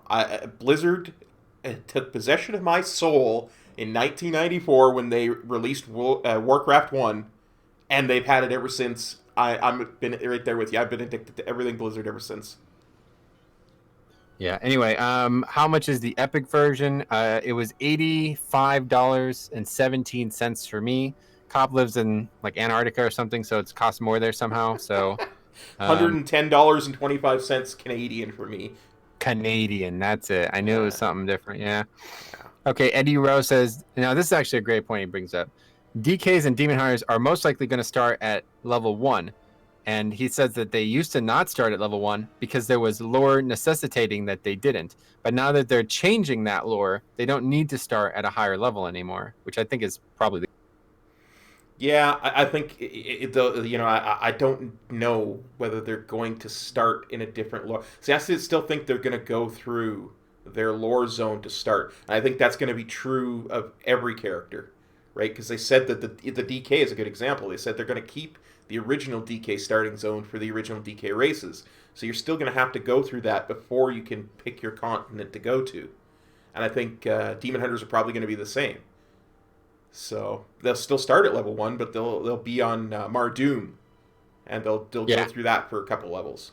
And I think that's the point he's making, is that in the past, in order to start in Legion, you had to be level 90, like or whatever, 100. You had to be level 100 to start in Legion. That's where Demon Hunter's story started. Yeah. But now that you could start Legion at level 1, they're probably going to start at level 1. And same with Death Knight. You had to fight mobs that were level 55 and higher. So in order to do that in Wrath, you had to be level 55 or higher. Like, that's how the story was necessitated at that point.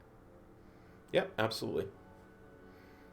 Matt says they'd have to make everyone start at 1 once the level squish is in effect.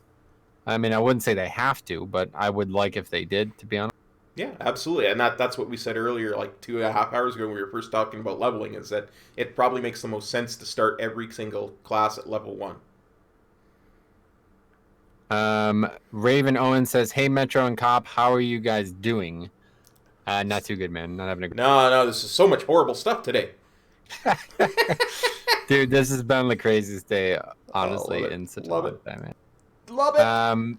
Okay, now Jambo posts a freaking wall. You would like reading this. Dude, Kop, that is solid. Hearing passion behind answers is great content. I remember when I asked Metro why he made a tank and a blood DK a few months back, and he said, oh, okay, I'll get to that in a little bit because I want to focus on the answer.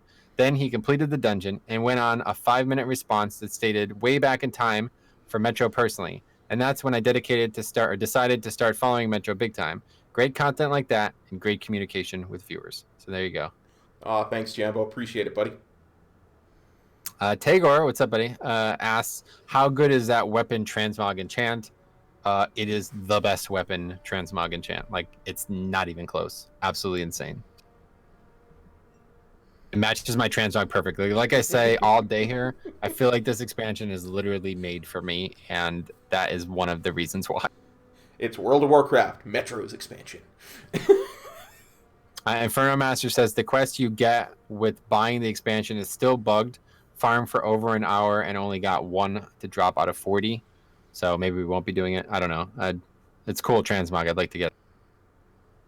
RARD asks, sorry if it was asked before, but are they going to refund the collector's edition if we buy now the epic version? If you're talking about the physical collector's edition, I think you have experience with this. I don't myself, but I have looked into it because I wanted to get the physical collector's edition, and I think the way that they did it, and I could be wrong, I'm going to ask one of my mods here, Midna, because she always gets the collector's edition.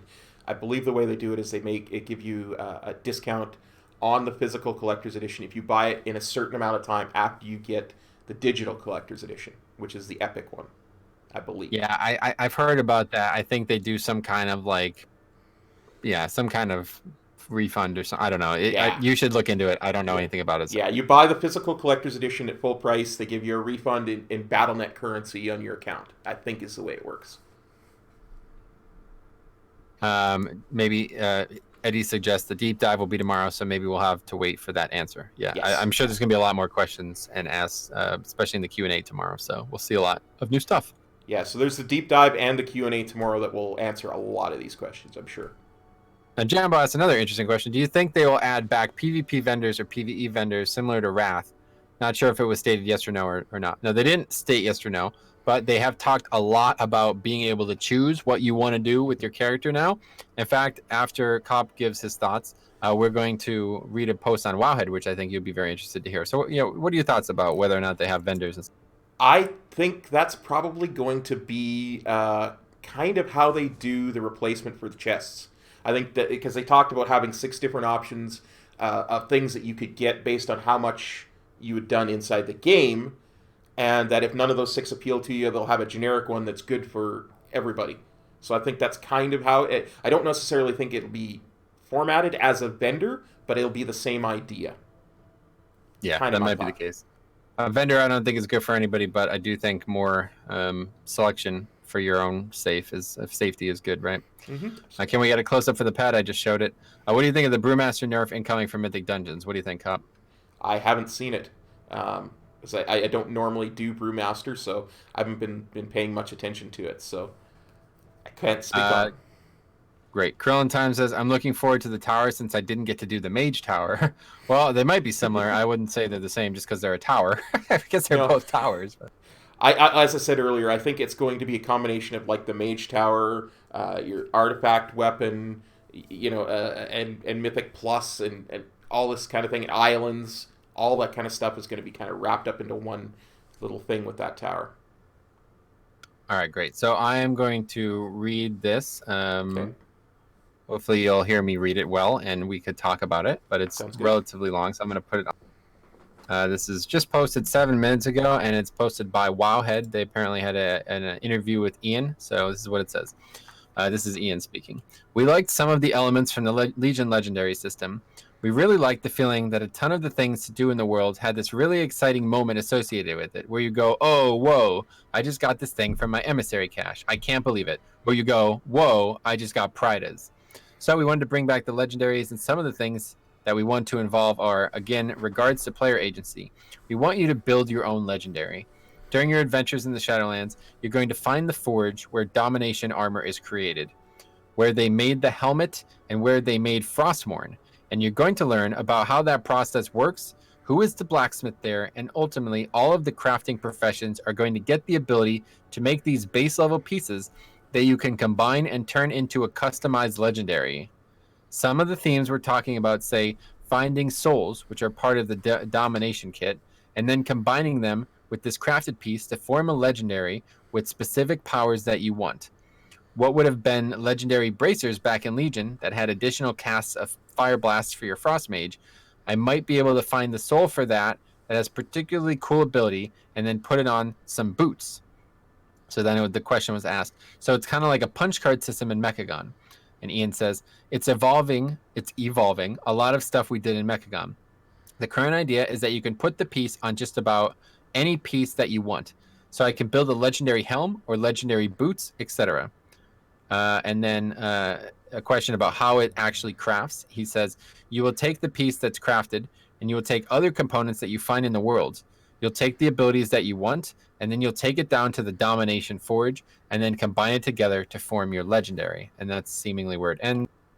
Let me just refresh. So, yeah, pretty short questions about that. But what do you think about that? That sounds pretty nuts. That is insane. Like, because what they're talking about is you can basically decide what slot you want your legendary to be. So if there's no good boots for Windwalker monks, then maybe that's where I put my legendary. And I think it's going to evolve throughout the entire expansion. So it becomes kind of like our artifact weapon from Legion, mixed in with the legendaries, mixed in with our Azerite pieces. Yeah, it's basically like essences, only the essence, instead of a neck, it could go on any piece of gear. And instead of, I don't know, it's pretty interesting. So basically what he's saying is you can get the ability, like a really strong ability, like you might have gotten an essence, and just jam it into your shoulder piece, and that's now a legendary shoulder piece. That's pretty interesting. I wonder what happens if you want to change that, though. Yeah, I would assume you would have to go take the new shoulder piece down to the Domination Forge, and your Domination Forge, when you bring the souls with the particular abilities that you want, get unlocked at the Forge. So it's going to be like that Light and Dark Forge we had in Antorus. Right. And then we Another can, like Crucible. yeah, they're like Crucible. So then we can take the shoulders there and infuse it with whatever souls that we've unlocked that we want to use on that new shoulders. Sounds like there's a lot of choice and a lot of customization in this expansion. Yeah, it's interesting. That's very unique. And I really like the thing that probably was most exciting to me. You're going to find the forge where Domination armor is created, where they made the helmet and where they made Frostmourne. Yeah. That's some pretty specific things to be saying this early, huh? I think that leads us into the whole Arthas thing, because those were his helmet and armor, and that was created by the Legion too. So that's another interesting thing, because the Legion created the Lich King armor and Frostmourne to trap Ner'zhul's soul in. It's great. It's crazy. I can't wait, man. This is going to be such a good expansion. Absolutely. So Tagor asks, what happens to Azerite armor? Is it just gone? Assuming it probably has something to do with 8.3's ending, right? Yeah, I would assume we're going to have to, and I talked about this before, we're going to have to use all of our Azerite power in the same way we used our artifact weapons to either permanently destroy N'Zoth, seal him back on in his prison, or send him back to the Void. And all of the three of those, none of those are good options, by the way. Because the Titans have said, if you destroy the old gods, you have a chance of destroying Azeroth. Sending him back to the Void only makes him more powerful to face us again. Same with imprisoning him again. Just says it means he's going to come back again sometime. So, I don't think we're going to finally deal with N'Zoth. I think we're going to deal with him for a while. Because I think the old gods, we can't permanently get rid of. They're always going to be something that we're dealing with. Yeah. All right, so let's see what other questions we missed here. Tower sounds really fun. I hope they add a scaling challenge, maybe a solo mythic challenge. Yeah, I think they're probably eventually going to add something that's difficult about it, like maybe not at the start, but like they did with Heroic Warfronts, it's eventually probably going to be a difficult concept. Well, my understanding is that from the beginning, it's infinitely difficult. Is that because it never ends, right? You can never get to the end of the tower. You just keep going until you can't proceed anymore. Right, but why would you not be able to... I don't think it gets harder. Did they mention that?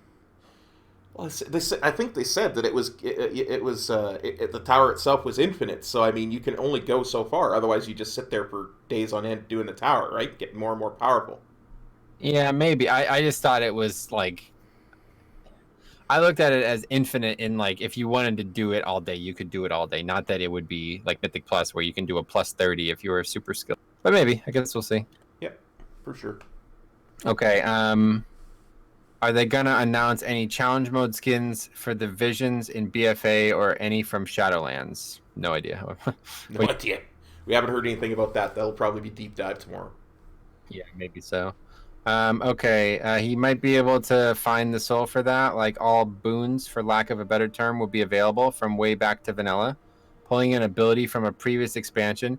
You guys think they will allow for other abilities to be pulled from older expansions in Legion? No, I think it's just an example, dude. I don't think it's actually... I don't think they're actually putting the Fire Wrists legendary piece into the game. I think that was just an example. Yeah, exactly. I think they're just showing, okay, they had a particular thing that was really great for one spec but not for another, and this is how it worked, and stuff like that. Yeah, Eddie said something happens to the heart in 8.3. I already saw it, but we won't spoil it here. Let's see. John says, I'm not the stream boss anymore. Yeah, no, Size. Actually, a couple. No, yeah, that was Size and Will who just dethroned you recently. $20 super chat. Jambo says, I'm going to get back to doing some Mythic Plus, but one more question to add to my queue of 2. How long do you guys think WoW will continue on for? I mean, 9 expansions is crazy. Guaranteed another 2 years? 17 years for a game to continue is ridiculous. How long can they keep this going? Till the end of time. Yeah, I honestly think that's why they're squishing the levels. If they were comfortable getting to 120 in the past, they might be comfortable getting to 120 again. So that's another, 6 expansions at least? I like I said, they learned that the best number of levels to add to an expansion is 10. That's why they didn't like how many levels they had in Kata and Mach. They said that explicitly. They like to have 10 levels per expansion. So they're going to get up to 120 again, and then they'll squish the levels all again, and it'll work great with this system. So we can look at that as cyclical, and it can just keep going forever. I really think a lot of the stuff they've done since Legion and now hammering home hard on it with 9.0, I think this is setting up an infinite replayability for this game. Like, they can just keep making new versions of this content better and better every expansion, and it could be played for decades. Like, I really do think that they just keep making the bad parts better, and it just becomes a whole new modern game after all of these changes, you know? Yeah. I mean, it's the one thing about World of Warcraft that has constantly impressed me is that it just keeps evolving.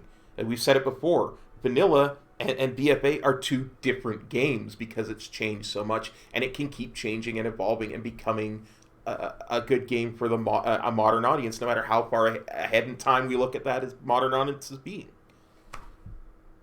Yeah, Eddie says so he thinks everything's going to scale to facilitate that, and I definitely think so. I think the whole game is eventually just going to be accessible. People complain about this. I actually made a video on BFA about this. The BFA Alpha, everything scaled, and I guess maybe they were testing the 9.0 stuff, but a lot of people were very upset. Like, I went in and wiped to Morchok from freaking Dragon Soul. I lost a 1v1 to Morchok, and I made a video about it, and people freaked out. I'm talking about like 15,000 dislikes. So many people were upset, and I can only say that that's where we're at. Like, that's the future. I really think it is. Yeah.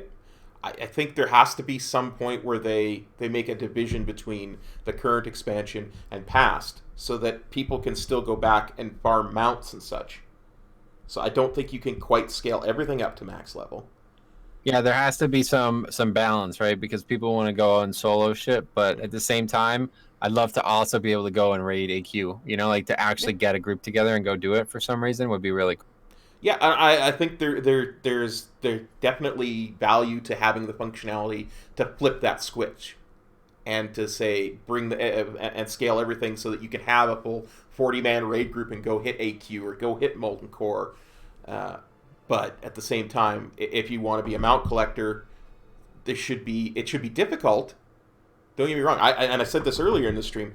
If everything that's not current expansion is the same difficulty, but doable for somebody who's soloing, that interests me a lot. Because I love... Yeah. One of the things I love about my mount farming streams is going into Nighthold and trying to push to see how far I can get on all three of the difficulties to try and farm those mounts from Gul'dan.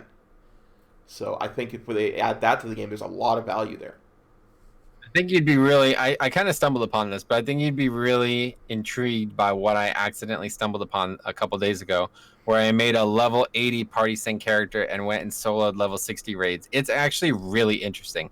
I wiped to Rag, dude. Like, I died to Ragnaros. Awesome. He killed me. He beat me in one. But then I beat him. Like, I eventually strategized around it, and I beat him. So it was actually really fun. But Willie's in the chat. What's up, buddy? He says Wagwan. I think that's some Jamaican thing. He also says he thought Kop was Danish. No, Canadian. Canadian. There we go. Similar, right? Yeah, except not at all. Matthew says, didn't they already say you can level in any specific expansion from 10 to 50? Yep. Yes. Absolutely. From 1 to 50, actually. Oh, yeah, right. 1 to 50, yeah. Yeah. Content idea, party sync Kop and Metro, leveling allied race death knights. Well, we wouldn't even need to party sync. That's the thing. Party sync is just kind of invalidated once this eventually comes out. But that's cool. I mean, yeah, we'll definitely be playing together. I like playing with Kop. He's cool. Absolutely. And you're entirely right. I think party sync was a stopgap measure to get us from where we were at the end of Legion to where we want to be for Shadowlands, to make the leveling how they want it to be.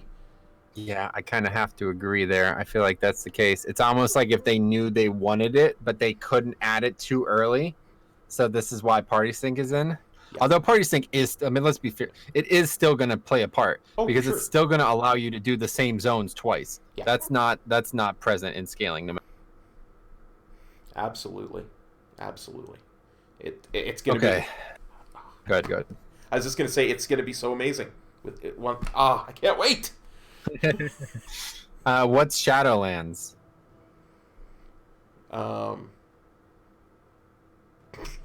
Really? You Willie. Anyway, would those old raids even work with current class abilities if scaled? Yeah, they still work. It's not like I said, you're soloing a 40-man raid, so it's not like it's hard.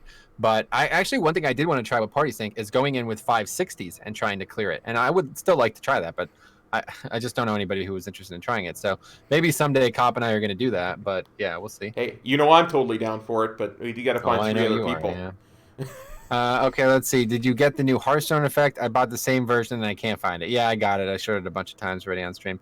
Let me know. I have a 60 rogue. Sweet John. We'll probably do it at some point. Let's see. One other question. Canada is America's Denmark, is what they say. So if that's the case, I can't really speculate. But actually, the perfect segue into what we want to talk about now. Will you be playing Diablo 4? Kop, tell me what you thought about that Diablo 4. Oh, that looked sick. Oh my god. I gotta tell you now, seeing that and being the lore junkie that I am means that I now have to go. I have to go and play Diablo 1, 2, and 3 before Diablo 4 comes out, because I cannot take not playing Diablo 4. That is just so good.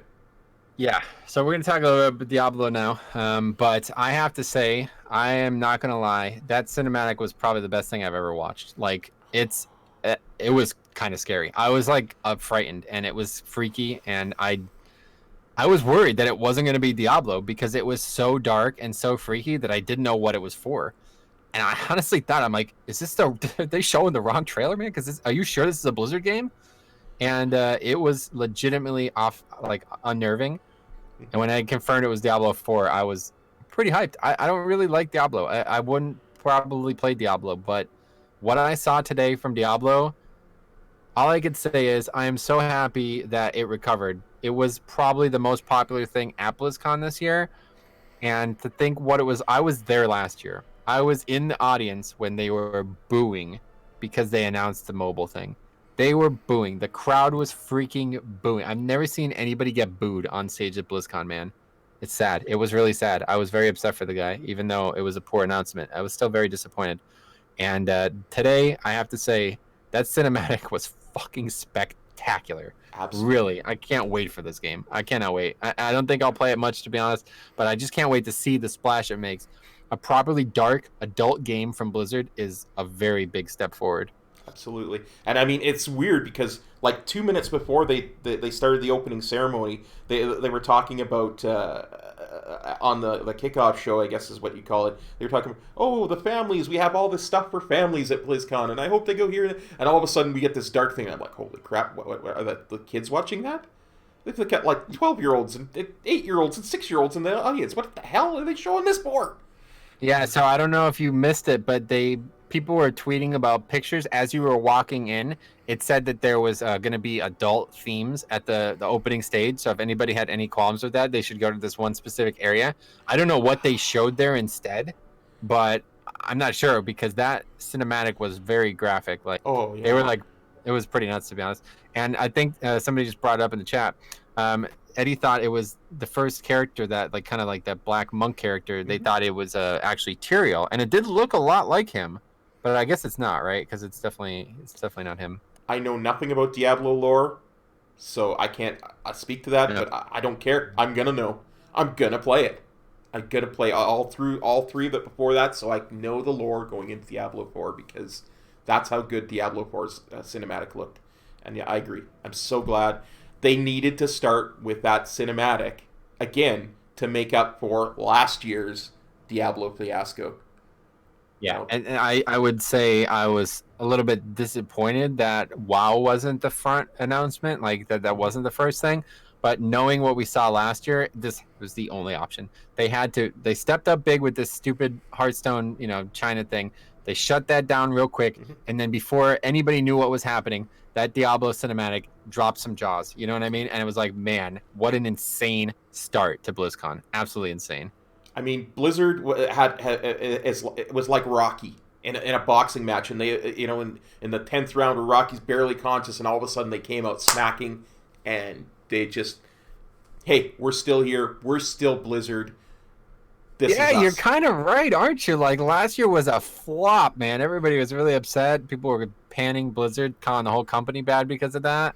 And this, now after today, it's like, oh yeah, okay, forgot about all that, right? we're bloody Blizzard, and you best be looking out for us because we're coming out hitting and we're coming out hard. Heavyweight champions of video gaming. Yeah, for real, man. Deveris asks, how do you think Diablo 4 will be monetized? So Diablo is usually just you buy it once and that's it. It's never, there's never been a subscription or, I mean, there'll be expansions. They charge for the Necromancer, which was pretty lame, but Diablo 3 was on life support for a long time. I feel bad. Frankly, Diablo 4 is probably, what do you think? When do you think it's going to come out? They said they had no idea when it was going to come out, so I don't think we're looking 2020. I think probably we're looking at 2021, maybe early spring 2021 would be my guess. Yeah, I wouldn't be surprised at all if it was another full BlizzCon and over more. Like, I think it's not coming out anytime soon because they even said this isn't soon. This isn't even Blizzard soon, which to me that means it's at least another full year. Like, it probably won't be out until 2022. Yeah, I could totally agree with that for sure.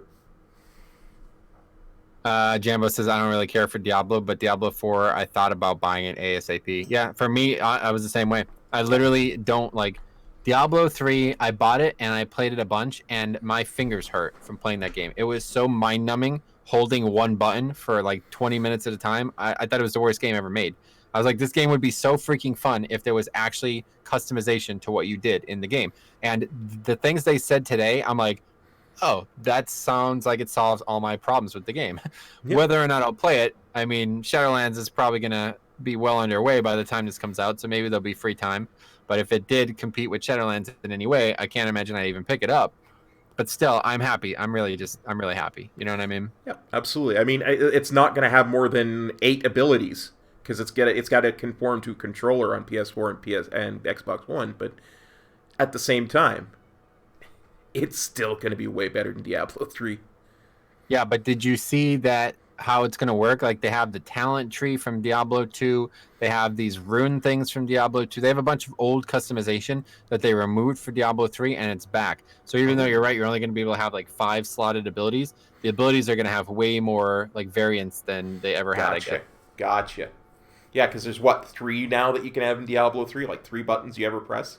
I don't know. This is like, I'm happy we're talking about it, and I'm happy that Diablo's in the forefront again. Yeah, I don't know a freaking thing about the game, honestly. Not the person to ask.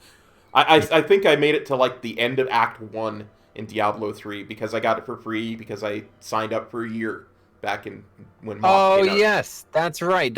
You got it for free if you bought a year of game time, right? Is that Yeah, you didn't even have to pay. Beta. Yeah, you didn't even have to pay for the game time for a year up front. You just had to promise to be part of it, to sign and say, yep, I'm not going away for a year. That's funny, because that was how we got into Mob Beta, right? I forgot about that. That was how we got into Mob Beta. That was how you got that Tyrael's mount, the Tyrael's Charger, and Diablo 3 for free.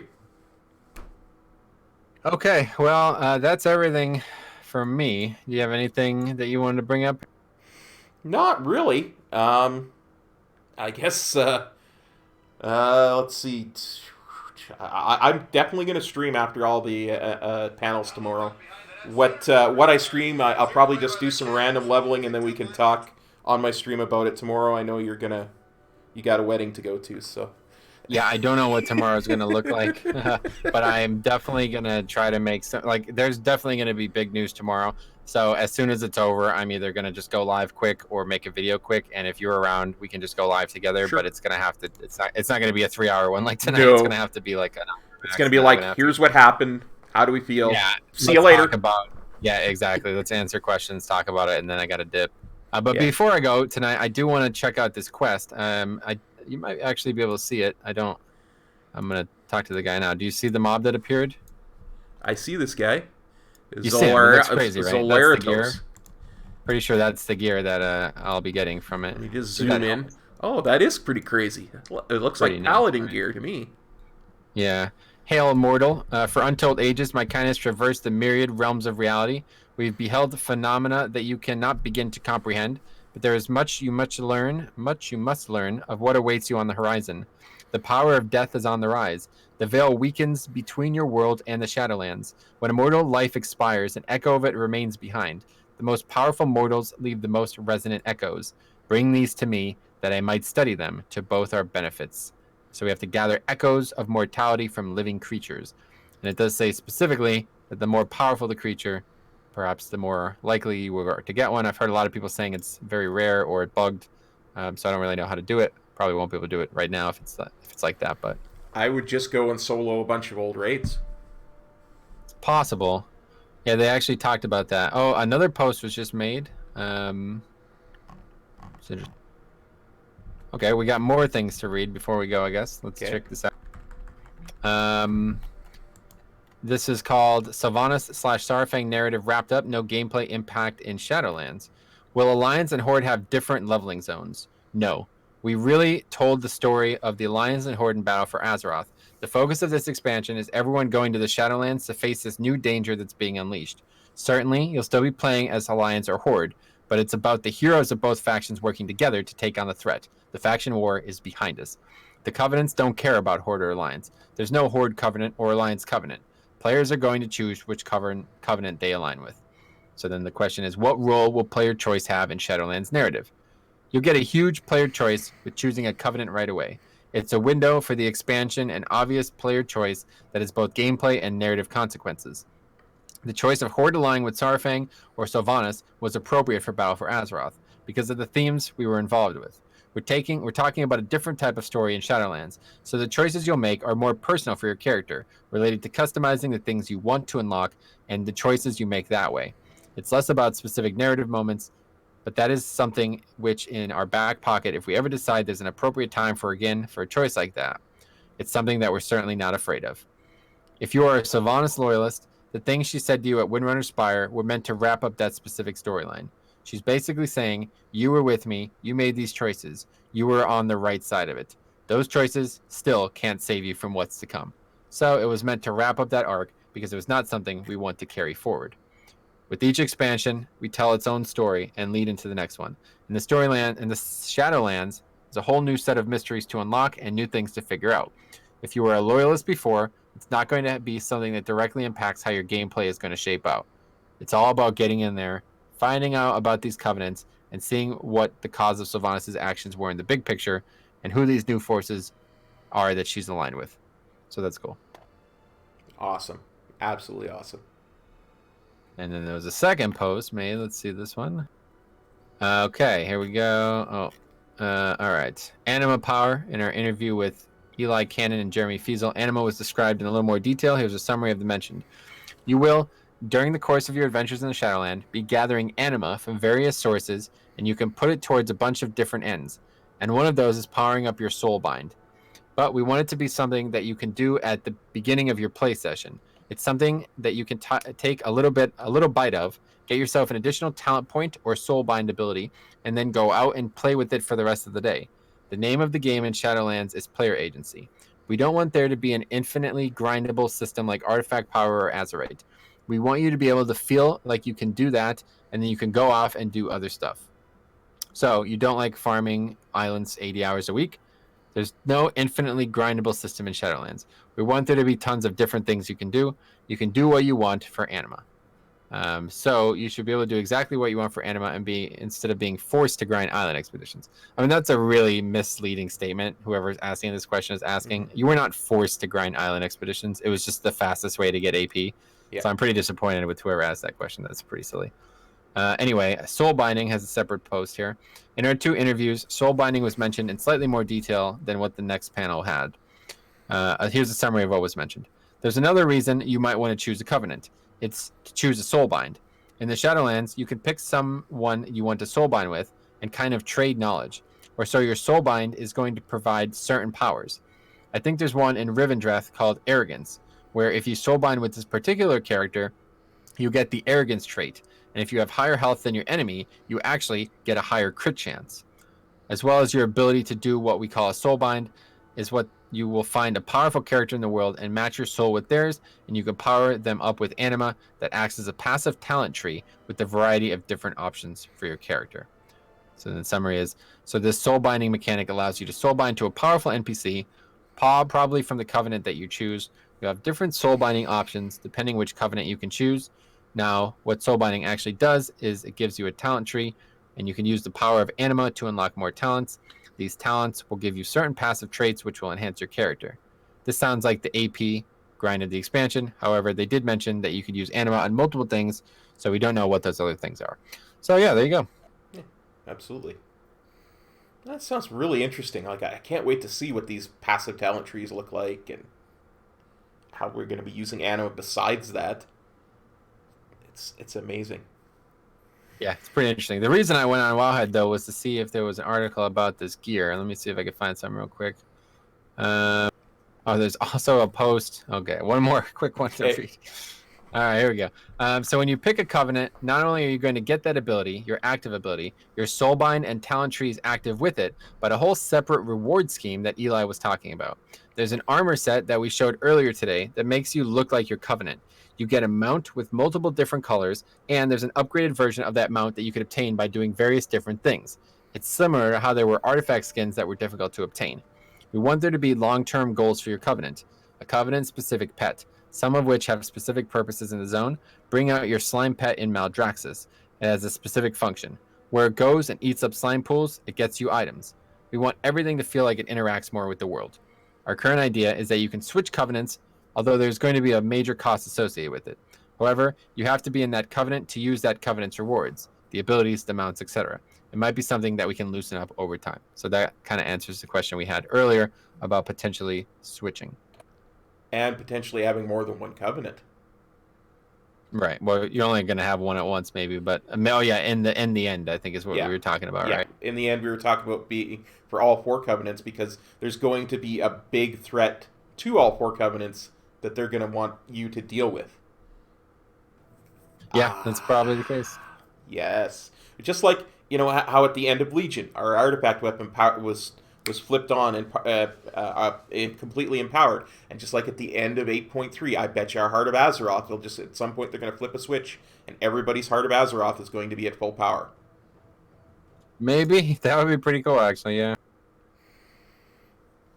All right. Well, I think we've said everything we can say here tonight. Yeah, absolutely. I think we've said everything and answered every question we can. So I'm going to say something to my special, stream, man.